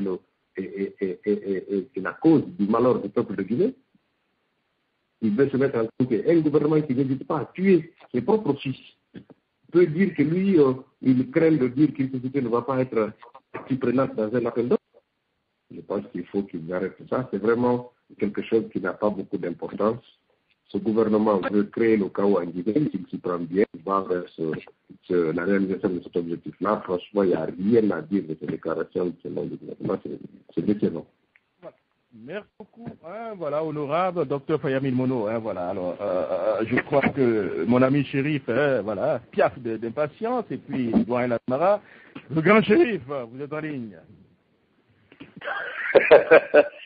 Jacques, bonsoir. Seulement que vous n'avez pas dit à Dr Faya, Wari baby, Wari Chama, ils sont allés voir. Le professeur, il y a eu le Wari qui a échangé de main. Nous, on est là, on n'a rien eu. Jacques, il fallait réclamer pour nous. Le docteur, il aurait dû aller pour avoir le Wari aussi. Mais, docteur, Jacques dit que il y a eu le Wari qui a échangé les mains. Maintenant, là, c'est autre chose. Donc, on attend notre part. C'est vraiment un plaisir de toujours attendre docteur Milimono sur les antennes, l'honorable Ousmane Gawal, avec les amitiés. Et vraiment, ça nous fait plaisir. Bonsoir à eux, bonsoir à vous, Jacques, et doyen Lamine, à tous les auditeurs. Et effectivement, Jacques, j'ai vu sur les réseaux sociaux aujourd'hui la déclaration de l'opposition extra-parlementaire qui a soulevé un certain nombre de points qui devraient être réglés avant qu'il ne reconsidère à se joindre à l'opposition républicaine pour faire quoi que ce soit avec eux, surtout pas à ce meeting qui était prévu. Donc, honnêtement parlant, donc vous croyez que c'est seulement ces points que vous avez soulignés, certains de vos amis n'ont pas décidé après leur rencontre avec le président, n'ont pas été convaincus ou poussés à aplanir un peu leur position par rapport à cette marche et eu des promesses pour que vraiment elle ne continue plus. Comme ça, il y a des amis qui se sèment entre les deux camps et comme ça affaiblit ceux qui veulent marcher. Ça, c'est une question pour Dr Milimono et pour mon député préféré. Là, c'est à savoir effectivement si seulement par sympathie pour les morts qu'ils ont accepté de sursoir au meeting du 4. On aurait appris aussi que à Conakry aujourd'hui, les gens en ont assez de meetings, des marches, pour la simple raison qu'il y a tellement eu et ça a toujours été dur sur les populations, des pertes de vie, des blessés, des gens qui perdent leurs biens. Et finalement, beaucoup de personnes n'arrivent pas à gagner leur pain pendant les jours où ces événements se font. Est-ce que la population de Conakry n'est pas lassée de toutes ces différentes marches?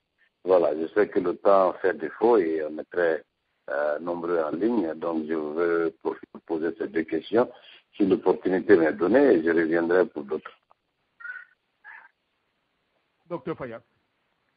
Bien, je ne sais pas si j'ai bien compris le shérif de Washington quand il pose la question par rapport à l'opposition, si ce n'est pas une raison de voir l'opposition affaiblir.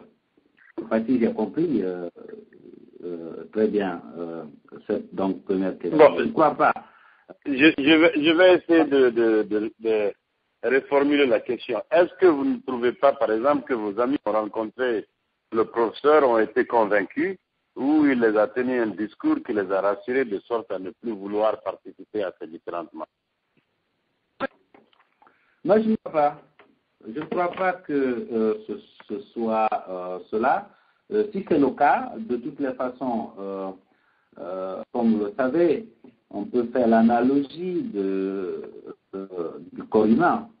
Lorsque même un corps humain grossit beaucoup, le premier conseil que le médecin vous donne, il faut se mettre en régime.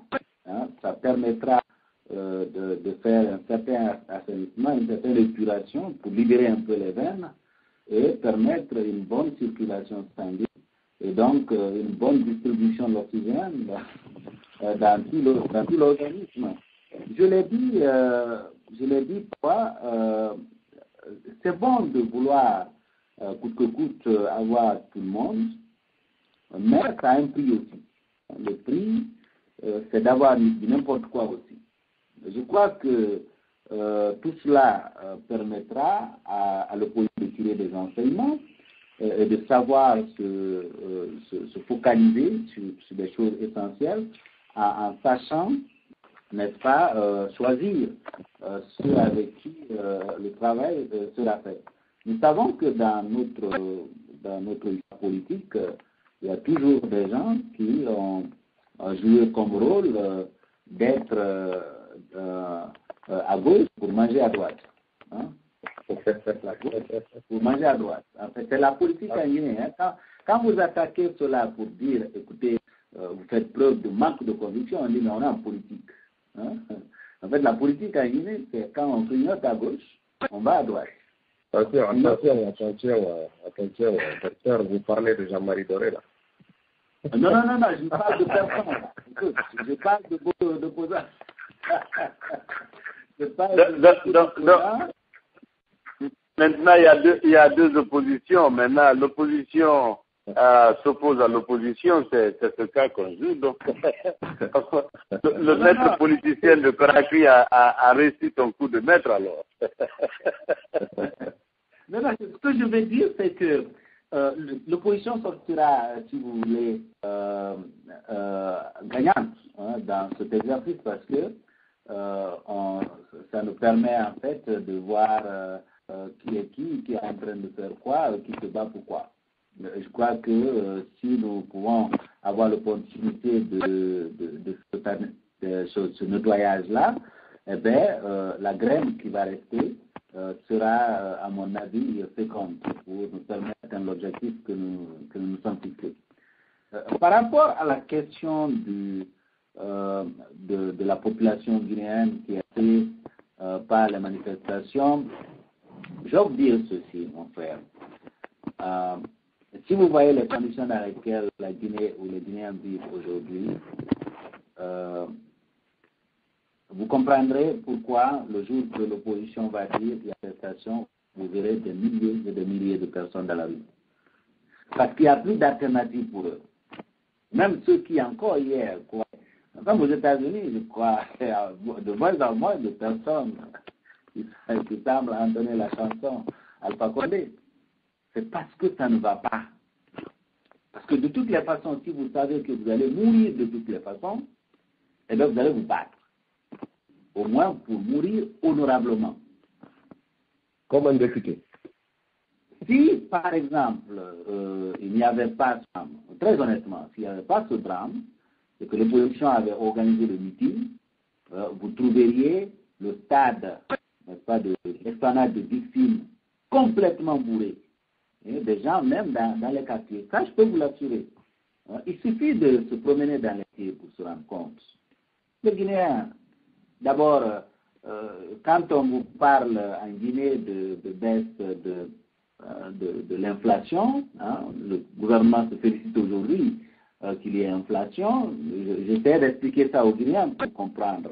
Vous êtes producteur de pain, hein, vous êtes logé à Matoto, vous produisez tous les matins 1000 de pain que vous vendez à 2000.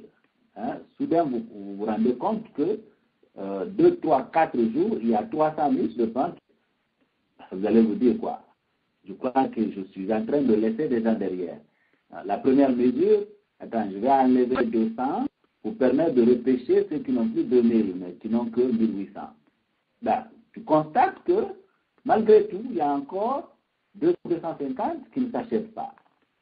Alors, la prochaine mesure, c'est de dire, je ne vais plus produire 1000, je vais produire 700 ou 100. Et cela aura pour conséquence, s'il y avait 10 personnes pour produire les 1000 de ça, eh bien, on enlève 3. Alors, ça va augmenter chose. Et les économistes appellent cela de la déflation. Ce n'est pas la diminution de l'inflation. Et c'est la situation dans laquelle nous vivons. Il n'y a pas d'activité économique. Les gens disent, la monnaie guinéenne est stable. Pourquoi ne sera-t-elle pas stable? Ce sont des opérateurs économiques qui ont besoin de dollars, d'euros pour aller porter. Mais s'il n'y a plus rien à importer, parce que vous n'avez pas d'acheteur. La loi de l'offre et la demande, c'est que s'il y a moins de demandes de dollars, eh bien, il y a beaucoup d'offres, et le prix du dollar va baisser. Mais connaissant que, bon, on n'en a plus besoin, oui, ça se stabilise, effectivement. Donc, cela n'a rien à voir avec une performance économique quelconque. Le problème du gouvernement guinéen aujourd'hui, je vais vous dire, mon très chéri. L'année dernière, M. Garé, qui était au budget, qui est maintenant ministre de l'économie et des finances, a essayé de justifier pourquoi il y a eu un manque aussi important qui s'est chiffré en 1000 milliards de francs guinéens. Ils ont eu une facilité de le justifier. Ils ont dit, bon, l'argent n'est pas le bruit, les opposants ont fait trop de bruit, il y a eu beaucoup de marches. Mais on rappelle ceci. 10 juin 2013, il n'y a pas de bruit, il n'y a pas de manifestation de l'opposition. Mais après 6 mois, le budget de l'exercice 2014, il y a un manque à gagner qui se chiffre en 1000 milliards. Cette fois-ci, il n'y a pas d'argument pour justifier cela. Il faut bien créer toutes les conditions pour qu'il y ait 2 meetings ou 3 de l'opposition pour trouver un argument de dire, écoute, l'argent s'est enfui encore parce qu'on a fait un peu de bruit. Nous avons l'irresponsabilité à son paroxysme aujourd'hui dans notre pays. C'est pour cette raison, même vous, nos compatriotes qui êtes là-bas, aux États-Unis, un peu partout à travers le monde, mon frère qui est en Allemagne, nous devons attacher la ceinture pour qu'Alpha n'ait plus beaucoup de mois à passer. Parce que s'il a beaucoup de mois à passer, il y aura beaucoup plus de morts, beaucoup plus de fuites, etc., etc. Donc les Guinéens sont conscients de ça. Ils ne baisseront pas les bras, ils se battront. Et ils vont se battre. Vous verrez le jour que l'opposition va organiser une manifestation. Et je souhaite simplement qu'elle soit organisée différemment que celle que nous avons connue dans le passé. Voilà. Merci beaucoup, honorable, pour la question donc, du shérif de Washington. Non, je pense que Dr Faya a répondu à l'essentiel parce qu'il me demandait si les populations n'étaient pas lassées de ces manifestations. Je pense que le Dr Faya l'a dit, il faut peut-être prendre la mesure en Guinée pour comprendre la lassitude, pour comprendre le désespoir qui a pris la population et puis le constat partagé de l'incapacité de ce gouvernement à nous sortir de l'air. Ça, c'est clair que la moindre étincelle aujourd'hui aurait des conséquences terribles sur ce gouvernement. Ça, il ne faut pas se tromper. Les gens sont fatigués parce qu'on se rend compte qu'il y a 2 ou 3 clans qui se mettent plein les poches et puis tout le reste vit la misère la plus absolue. C'est l'arbitraire qu'il y a dans le système. Les gens sont fatigués. Vous savez, aujourd'hui, quand vous avez affaire à faire un chef de pouvoir, partout, vous n'aurez absolument personne pour vous écouter, pour vous entendre, pour essayer de comprendre vos difficultés. Donc c'est très difficile. Mais voilà, nous sommes convaincus d'être en phase avec la population. La position guinéenne aujourd'hui est très, très bien de ce point de vue-là, mais je pense qu'il ne faut pas avoir de crainte. Est-ce que les gens en ont marre? Non. Les gens en ont marre, mais simplement du gouvernement, pas de démarche et de protestation. Lamine Camara. Voilà, bonsoir Jacques Roger, bonsoir Ousmane Gawal, bonsoir Faya. Bon, j'ai écouté tout le monde. Je n'ai pas de questions à poser. Seulement, j'ai envie de faire une toute petite intervention à la suite de l'intervention de Faya. Alors que j'ai écouté avec beaucoup d'intérêt Faya dans sa déclaration. Et sans te faire du mal, j'ai eu vraiment pitié de toi. Parce que je te vois de toi quelque part avec des vautours guinéens qui se regroupent, qui se disent opposants, qui se regroupent dans une opposition extra-parlementaire. Sous ce tas, tu es le seul que je vois qui fait de la politique avec conviction et ça me fait beaucoup pitié, mais en même temps, je voudrais beaucoup t'encourager. Il faut persister, il faut te battre parce que le multipartisme politique a les mêmes système de sélection qu'est l'économie libérale. Dans une économie libérale, et toutes les entreprises qui ne sont pas bonnes sont sélectionnées et sont mises dehors. La même chose se passe dans le multipartisme intégral. Les partis politiques, quelle que soit leur taille, sont en compétition, non seulement entre eux, mais la compétition se fait aussi devant le peuple. La compétition ne se fait pas sous la table, ça se fait sur la place publique. Tous les tocards seront éliminés. Et je suis sûr que le BL ne fera pas partie des tocards.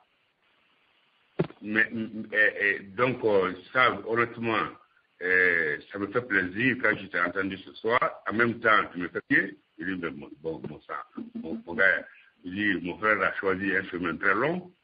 Mais ce que je voudrais peut-être te proposer, c'est te rapprocher de l'opposition républicaine.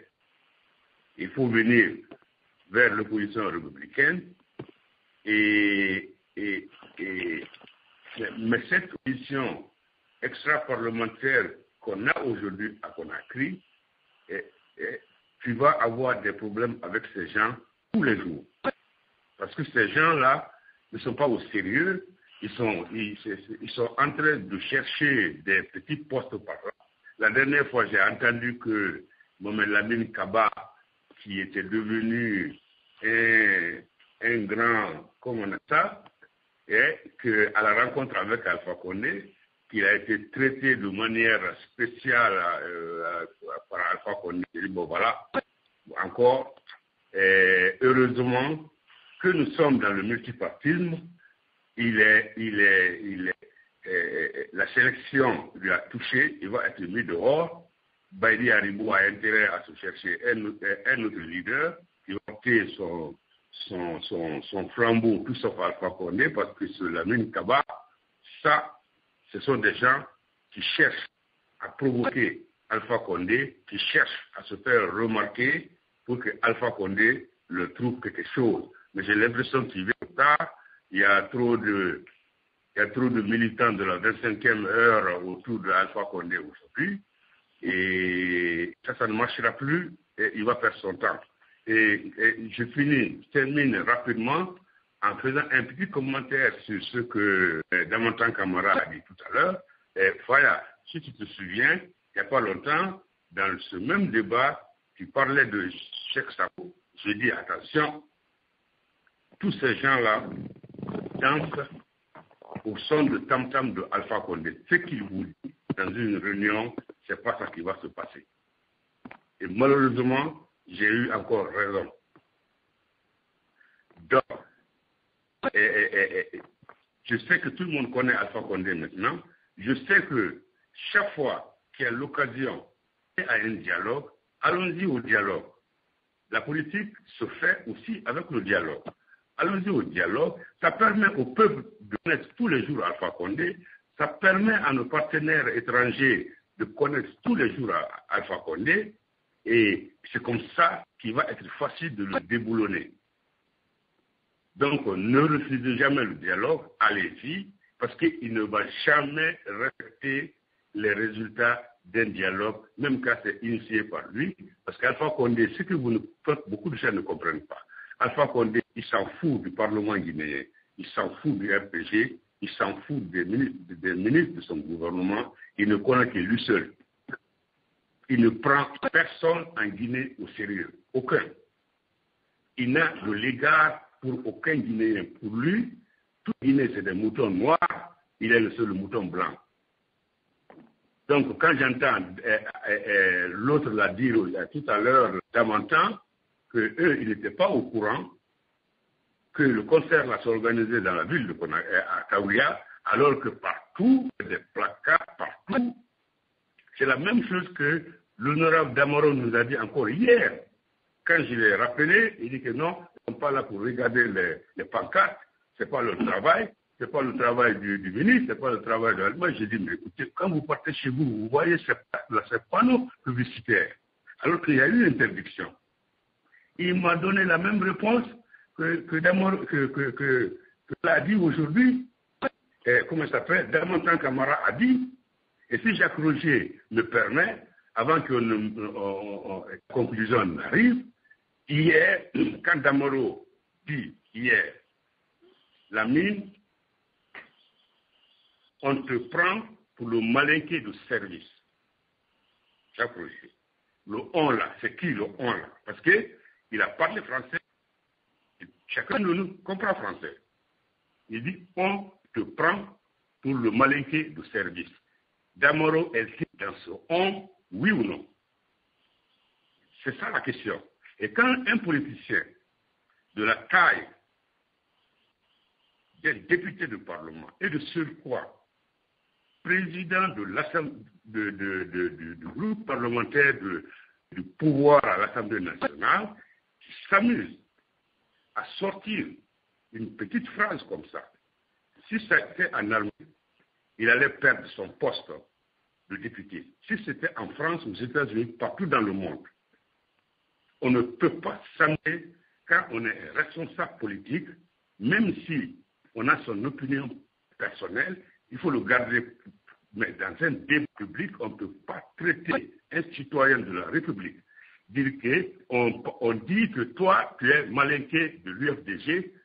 Ça veut dire aussi que Kerfala Yassane est un sous-sous au service du RPG. Ça veut dire que Kori Kondiano est un forestier sous-sous. Voilà. C'est comme ça qu'il faut comprendre Jacques Roger. Il n'y a pas d'autre demi-mesure. Merci. D'accord, on a compris. On va rester un peu dans le sujet. On a compris un peu votre thème, mais je vais vous donner la possibilité d'articuler cela une autre fois. Hein. Alors, je vais prendre deux réactions ici, peut-être avoir à la conclusion. Hein. Je vais aller du côté donc du journaliste Yves Bambara. C'est moi qui a une ou deux questions pour nos invités. Allez-y rapidement. Merci Jacques. Bonsoir à tous les invités. Et Jacques, permettez-moi une seconde, si le temps le permet. Et depuis on n'a pas justement. Non, en fait, je voulais dire quelque chose par rapport à la situation socio-politique guinéenne qui nous concerne tous. Parce que à cause de l'épidémie d'Ebola, même quand on est africain et quand on pense à ce qui se passe en Guinée, on a un mot à dire et surtout à peut-être des conseils à donner qui peuvent être louables ou enregistrés. Je voulais dire d'abord, avant de poser la question, la société guinéenne est arrivée à un point où il faut quasiment prendre les choses très très au sérieux parce que d'abord il y a une défaillance gouvernementale, c'est vrai, il y a un problème de gouvernance, il faut reconnaître. Et rien qu'à cause de ce virus, on a découvert à tel point que le gouvernement a des défaillances. Mais le problème de la société guinéenne seulement n'est pas au niveau de l'État. Il faut dire que la part peut être partagée en 4 morceaux. Il y a d'abord les jeunes, la population qui est responsable, et une part de responsabilité. Il y a l'opposition en tant que parents des enfants, des jeunes responsables. Il y a aussi la société civile qui est responsable et bien sûr le pouvoir responsable parce qu'il y a une défaillance gouvernementale et surtout on a l'impression qu'en Guinée il manque de services d'urgence ou encore le fonctionnement n'a pas une grande efficacité. C'est pourquoi on a vu à travers Ebola et surtout à travers ce qui s'est passé sur la plage. Sinon dans tous les pays du monde, il y a des éléments pareils qui peuvent se passer. Mais et surtout on le voit ici à travers les boîtes de nuit, le comportement de nos frères africains ici qui sont souvent incontrôlables dû à le problème éducatif aussi qui est défaillant. Donc, c'est un problème qui est général et il faut essayer de voir la part de responsabilité. Il ne faudrait pas surtout rejeter tout ce gouvernement. Parce que le gouvernement, c'est vrai, a une part de responsabilité, comme je le disais, mais le gouvernement, lui seul ne peut pas tout faire. Le gouvernement doit mettre en place les services d'urgence et tout vérifier leur efficacité et surtout les services de sécurité. Et c'est à ce niveau que je vois la part du gouvernement. Maintenant, au niveau des parents et de la société civile, il faut accentuer beaucoup l'attention sur l'éducation. Voilà. Jacques, sinon j'avais beaucoup de choses à dire, mais je voulais les dire.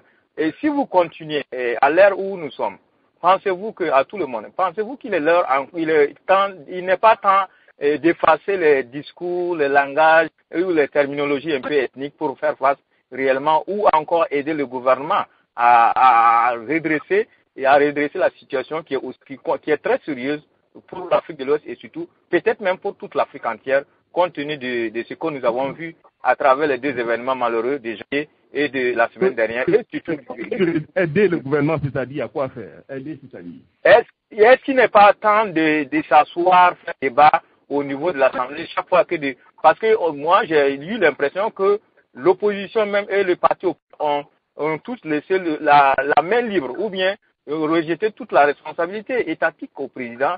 C'est pourquoi il pense qu'il doit tout faire. Et il croit qu'on doit l'écouter pour tous les sujets concernant l'ordre, les sujets, tous les domaines et tous les facteurs qu'on a, et les sujets concernant les facteurs sociopolitiques de la Guinée, je vais dire. C'est pas qui veut prendre la question, docteur. Bon, je vais parler parce que j'ai levé 2 secondes, docteur Faya, excusez-moi. Moi, je vais dire par rapport à ceux qui pensent qu'à l'Assemblée nationale, on peut dialoguer. Il faut que les gens se rendent compte comment ça marche à l'Assemblée. À l'Assemblée nationale, il y a ce qu'on appelle le bureau de l'Assemblée nationale. C'est en somme des gens qui ont été installés, le président, le vice-président, le secrétaire général, les questeurs, auxquels s'associent tous les présidents des groupes parlementaires. Donc, il y en a 3, plus les présidents des commissions. Il y en a 10. Dans les 10 plus les 3 là, ça fait 13, plus les 7 autres, on est à peu près à 20 personnes. Dans ces 20 personnes, c'est eux qui décident du calendrier des sujets à débattre à l'Assemblée nationale. Dans ce lot, l'opposition n'a que 5. Quand ils se retrouvent là-bas, on pose les sujets, on dit bon, on veut qu'on discute de ça et ça et ça. Ils disent non, on n'est pas d'accord, l'autre dit on n'est pas d'accord, et on dit on vote. Qu'est-ce qui se passe? C'est que c'est la mouvance qui élabore la totalité des calendriers du Parlement. Il n'y a pas lieu de discuter. Par exemple, nous, on a posé la question de faire respecter la loi qui oblige les membres du gouvernement à venir devant les représentations de la nationale pour que, comme la loi l'exige, pour pas par semaine, pour qu'on puisse les poser des questions. On aurait pu poser les questions de Weimar là-bas, on aurait pu poser des questions du dialogue politique là-bas, on aurait pu questionner des accords du droit là-bas, on aurait pu poser des questions de la sécurité, voilà, aux ministres, aux membres du gouvernement. Sauf que, en plénière, il a été voté de ne pas recevoir les ministres par décision du président de l'Assemblée nationale sous l'instigation de M. Damaro, contre les lois de la République. Et comme ils ont dit, on a voté, qu'est-ce que vous avez dit? Aucun ministre ne vient se prêter aux questions d'actualité.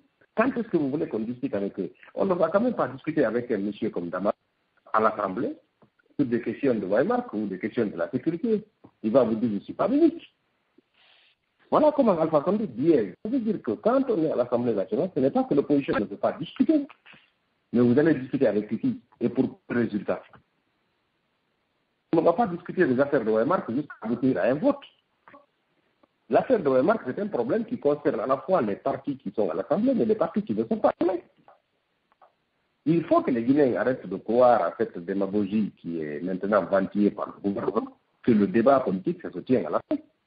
L'Assemblée, ce n'est pas pour le débat politique, c'est pour parler des lois, c'est pour parler du contrôle de l'action du gouvernement. Les débats politiques, c'est les acteurs politiques qui doivent la part, que ce soit au Parlement ou en dehors du Parlement. On ne doit pas circonscrire les débats politiques seulement aux 5 ou 6 partis politiques ou 9 qui sont à l'Assemblée nationale, sur un total de 19, de 200 partis politiques, j'allais dire. Donc il faut que les gens oublient ça. Le débat politique guinéen ne peut pas tenir à l'Assemblée nationale entre les députés. Ce n'est pas possible. Parce que toute la crise, elle est entre l'exécutif et les partis politiques, elle est entre les députés. Nous, on n'a rien à discuter avec les RPG à l'Assemblée nationale. Rien du tout, parce que qu'est-ce que vous voulez qu'on discute? Et puis si on discute, on dit à quoi? Un vote en disant non, j'ai pour remarque ou on accepte pour remarque, c'est pas comme ça que ça se passe. Il faut que les uns et les autres comprennent ça. Pour le reste, l'opposition est disposée. Mais je pense qu'on est arrivé à un niveau où l'opposition doit faire un choix de renoncer définitivement à réclamer le dialogue à ce gouvernement, passer à une autre étape. Parce que ce n'est pas un gouvernement avec lequel on peut obtenir quoi que ce soit. Maintenant, oui, il faut peut-être abandonner les débats autour de l'ethnie, autour de tout. Je suis parfaitement d'accord avec l'analyse qui a été faite. Mais en ce cas-là, il faut demander qui a intérêt à cristalliser le débat guinéen autour de ces missions parfaites. Vous n'entendrez quasiment jamais dans un discours des responsables de l'opposition qui parle d'ethnie. Faya est là. Nous allons discuter ici 20 ans, vous n'entendrez ni l'un ni l'autre employer des termes liés à l'ethnie. Mais Damaro tout à l'heure, il ne fera pas 10 minutes sans y faire référence.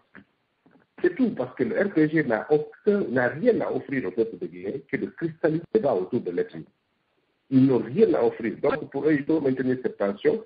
Il faut montrer que les autres ethnies, notamment l'ethnie Peul, ceci, cela, Et puis, c'est tout ce qu'il n'a rien à dire. Vous voyez, le président de la République, depuis qu'il est installé, je ne l'ai jamais entendu parler d'un discours sur l'économie, un discours sur la justice, un discours sur l'éducation, un discours sur l'agriculture. Il ne fait pas ça quand il est avec deux personnes, même quand il a reçu l'opposition extra-parlementaire, là, en fait, représentant de cette opposition, quand il les a reçus, ils ont parlé simplement des anciens premiers ministres.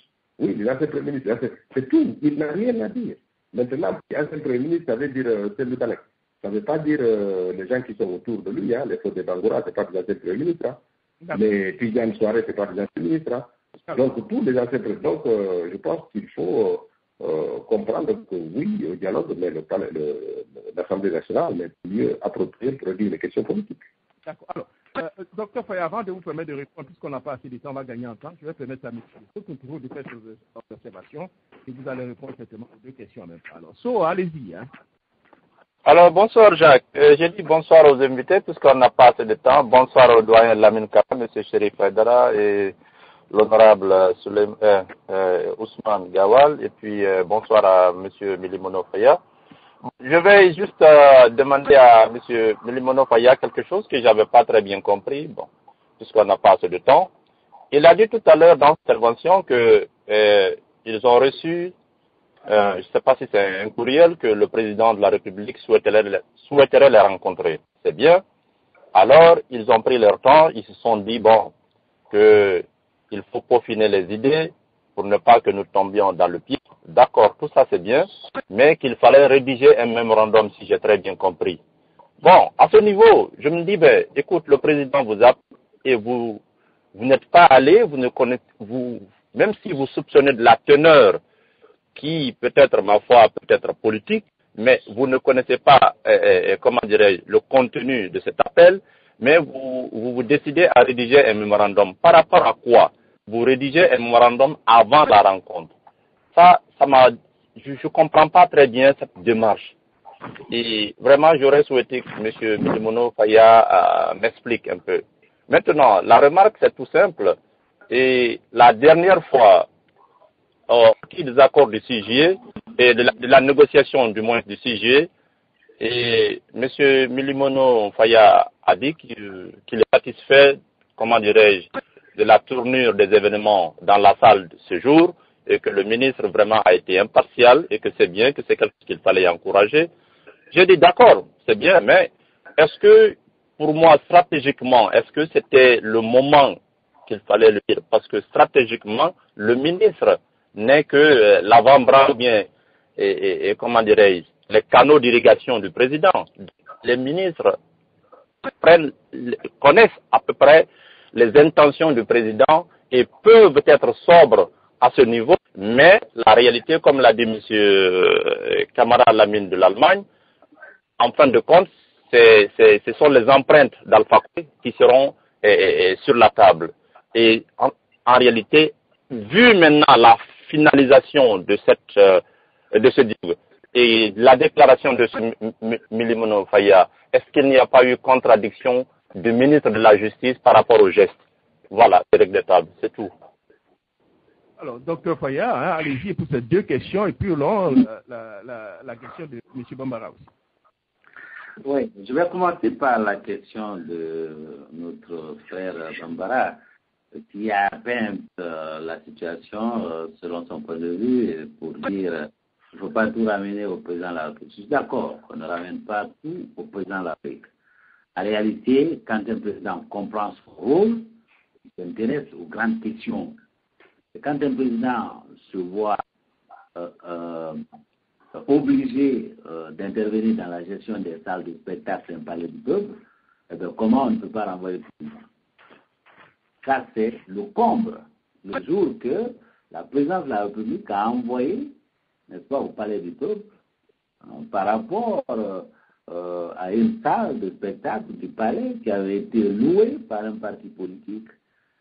On était s'attaquer à l'administrateur. Je ne crois pas que les gens puissent partir de la présidence de la République sans que cela ne soit connu par le président de la République. Ça, ce n'est qu'un exemple. Il y en a tellement. Alors, lorsqu'un président donc ne fait pas son rôle, il s'intéresse à tout, il fait du n'importe quoi, eh bien, les gens ont l'impression que bon, le président il doit faire tout.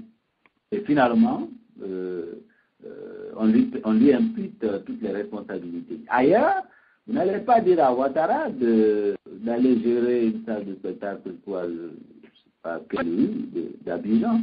Ça, c'est pas son rôle, ça. Il y a des gens qui sont connus et qui le font de la belle manière. Donc, c'est vrai que la société guinéenne ne cesse pas de le dire, il y a un renversement de valeur. Et s'il y a un renversement de valeur, il est clair que le président de la République n'est pas le seul responsable. La société civile, vous l'avez dit, il y a des problèmes. Rien qu'en voyant ce qui se passe à la CENI, ceux qui sont les plus partisans à la CENI font plus de mal à la Guinée, à la CENI, ne sont pas venus des partis politiques. C'est des gens qui sont venus de cette société civile. Rappelez-vous d'un certain Bense Koussila, vers son âme. Rappelez-vous d'un certain Luseni Camara. Maintenant, vous vous rappelez de Monsieur Fofana. Tous sont venus de cette société civile. Hein? Et c'est que dans tous les pans de la société, il y a des problèmes. Hein? Mais, encore une fois, en tant que c'est nous qui donnons l'exemple.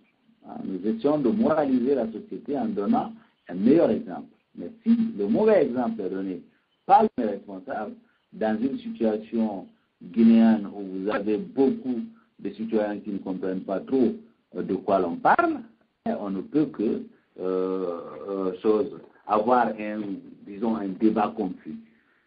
Par rapport à ce tout, vous demandez quelle démarche que de vouloir faire un mémo pour aller voir un président de la République. Écoutez, je l'ai dit tout à l'heure, c'est une invitation que le président a faite. C'est d'ailleurs verbal, ce n'est pas par écrit, comme vous l'avez dit. Et une invitation, celui qui sait pourquoi il nous a invités. Mais si nous avons été invités, nous avons aussi le droit, en allant à son invitation, d'aller avec un message structuré qu'on va partager avec lui. Et je crois que ce n'était pas un mauvais choix que de dire nous allons le porter par écrit. Hein? Les paroles, ça peut s'envoler et les écrits, ça va rester. Alors aujourd'hui, on parle de ce qui se serait passé dans cette fameuse rencontre que nous considérons qui n'a pas eu lieu, n'est-ce pas, deux choses. Vous entendrez des gens démentir ça ou spéculer là-dessus pendant longtemps. C'est en fait ça, la caractéristique première du RPG, créer la rumeur ou déformer les choses, etc., etc.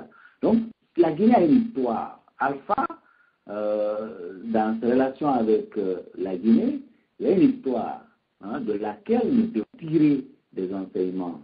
Je ne dirais jamais, que ce soit seul ou en groupe, voir le professeur Alpha Condé, fut-il à la suite de l'invitation qu'il a faite lui-même, sans écrire ce que je vais lui dire. Comme ça, en entrant, le rencontrer, je laisse une copie après. Et puis, il finit de raconter ce qu'il a raconté sur les anciens premiers ministres, je lui donne ce que je voulais lui dire. S'il veut, il lit, il veut, il jette dans la poubelle. Mais, au sortir de là, on ne dira pas, il est venu faire ceci, il est venu faire cela. Donc, c'est ce qui, et c'est de notre droit, qu'on dise, nous allons rédiger un mémo et partager avec lui. Ne dire à Alpha que la Guinée est en train de se décomposer aujourd'hui à travers les conflits qui sont ça et là, à travers le pays.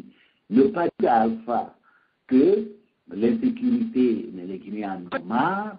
Ne pas dire à Alpha que la pauvreté, on en a marre. Ne dire à Alpha que l'incompétence au sommet de l'État, les Guinéens en ont marre. Je crois que c'est manqué à une occasion. Je crois que, de mon point de vue, en tout cas, l'opposition extra-parlementaire n'avait pas mal pensé que de rédiger ça pour lui et qu'il n'oublie pas. Il peut garder sous son oreille, regarder de temps en temps. Parce que ce qu'on va lui dire, qui est rencontre, ce qu'on va lui dire, c'est ce qu'on a dû de lui dire. Et la vérité. Voilà. Voilà. Merci. Voilà, nous sommes à la fin de notre émission. Avant d'aller à la conclusion, Ibrahim Diallo, allez-y du bloc libéral, allez-y pour un petit point, nous à la conclusion. On a peut-être 5 petites minutes. Allez-y Ibrahim.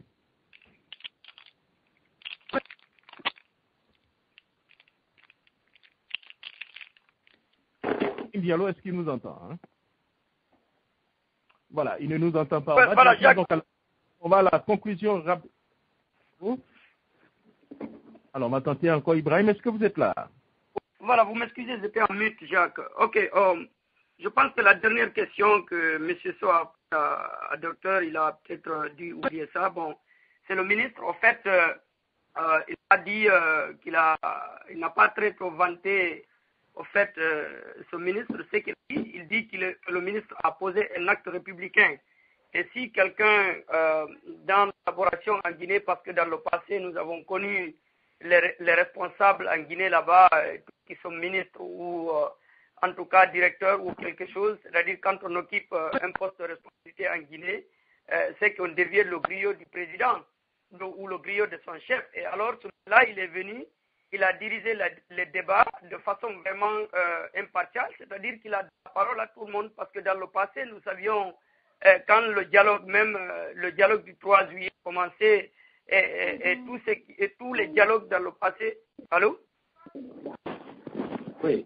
Allez-y à la conférence. Allez-y. Allô, Jacques, vous m'entendez? Oui, allez-y, Ibrahim, allez-y. Voilà. Donc, en fait, comme ça, ce qu'il voulait dire, M. Sos, il voulait tout simplement dire que le ministre avait posé un acte républicain. Donc, si quelqu'un pose un acte républicain, il faut saluer et puis fêter. Peut-être que ça va encourager dans le futur aussi pour que quelqu'un d'autre aussi puisse poser le même acte. Donc, c'était simplement ça. C'était pas vraiment, vite cela dans le besoin. C'était juste pour dire qu'il a posé un acte républicain. Et donc, par conséquent, il faut même reconnaître cela et apprécier. Peut-être que ça va l'encourager ou encourager un autre ministre aussi qui va faire autant pour la prochaine fois. Donc, c'était ça que je voulais préciser, Jacques Roger. Merci. Voilà. Merci beaucoup. Malheureusement, on n'a plus assez de temps. Merci pour votre temps. Alors, on va directement à la conclusion. Alors, honorable, allez-y pour votre mot de fin. En tout cas, merci beaucoup, Jacques. Je pense que c'est important, cette conclusion qui vient d'être faite pour dire que quand des ministres ont des comportements normaux et puis inhabitués dans notre pays, ça mérite qu'on le souligne. Ça ne veut pas dire qu'on est naïf ou qu'on est parfaitement, on oublie les autres. Simplement, c'est quelque chose d'inhabituel et donc on fait cas lorsqu'on s'exprime.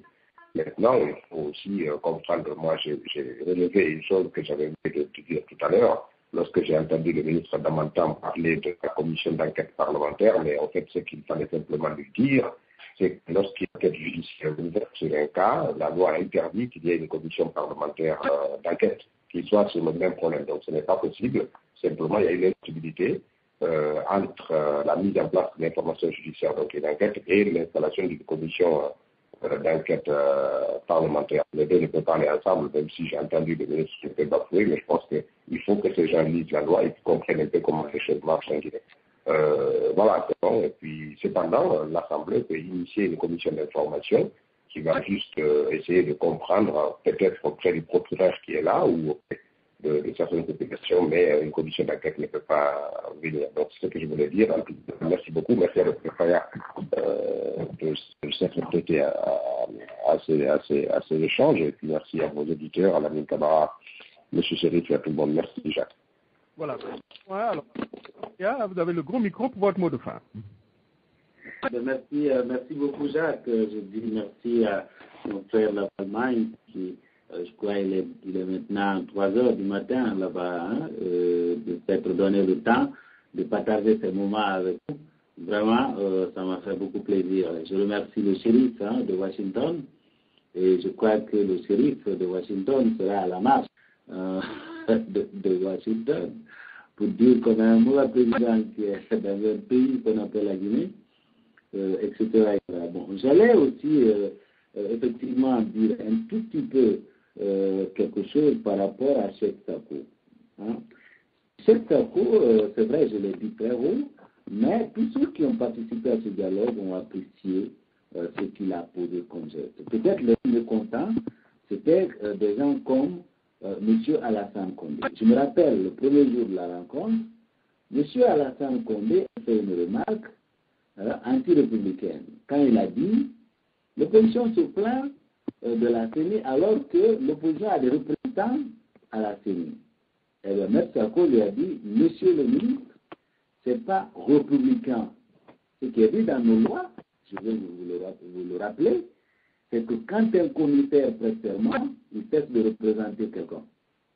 Il est là pour assumer, n'est-ce pas, ou pour jouer un rôle, assumer une fonction, etc., etc. Donc, vous n'avez pas ça c'est puissant, ce que vous dites. Donc, il ne s'est pas gêné de mettre à leur place, même ses collègues ministres. Ce n'est pas des choses qu'on a l'habitude de voir dans notre pays. Si nous ne renforçons pas en tant que pays les comportements positifs, eh bien, nous les laissons mourir. Nous dénonçons ce qui est mauvais, c'est pour que ça disparaisse. Et apprécie ce qui est bon, même si c'est assez minime, parce que sur un gouvernement de 50 personnes environ, s'il y a un qui fait bien, il faut dire, monsieur, vous faites bien. Comme ça donnera l'exemple à ceux qui se sentiront un peu jaloux. Ou ça donnera l'exemple à d'autres de faire, et surtout la personne qui a apprécié de faire encore mieux. Ce qui est extrêmement important. Ça n'a rien à voir avec, finalement, l'impasse d'aujourd'hui. Nous savons qu'il n'est pas à l'origine de l'impasse. L'impasse est venu. J'étais même surpris. Damaro, vous en avez parlé. On a discuté des choses, même s'ils sont revenus là-dessus de façon éhontée. À un moment donné, on s'est entendu sur l'essentiel. C'est écrire ça de manière compréhensible. C'est là qu'on a soustrait tout ce qu'on ne voulait pas savoir. En tout cas, Jacques, ça m'a fait beaucoup plaisir encore de parler aux Guinéens. Et la chose que je vais dire, c'est que les Guinéens doivent élever le ton maintenant pour ne pas lever les mains. Quand ils lèvent les mains, ça sera trop tard. Eh bien, si Alpha va à Washington, Alpha dirige le pays où l'Ebola en Afrique de l'Ouest a fait ses premières victimes. Et c'était au mois de janvier, à l'intention de mon frère Bambara, je veux dire. Les premières victimes d'Ebola, c'était en janvier 2014. Les Guinéens ne l'ont su que 3 mois plus tard, en mars. La communauté internationale, la même chose. J'ose dire, au Burkina Faso, les recherches que faites sur Google, peut-être que je peux me tromper, le budget de la santé au Burkina Faso dépasse les 10%. C'est autour de 13%. Eh bien, la Guinée, c'est 2,74%. Ça, c'est pour la santé de plus de 10 millions d'âmes. Il n'y a même pas de réactif, il n'y a pas de laboratoire en Guinée. C'est pour cette raison, ils ne se préoccupent même pas, parce qu'ils ne peuvent absolument rien faire. Si aujourd'hui nous réussissons à avoir raison de l'Ebola, ça sera grâce aux contributions des Guinéens lambda, et à l'aide de la communauté internationale, c'est pas le gouvernement Alpha.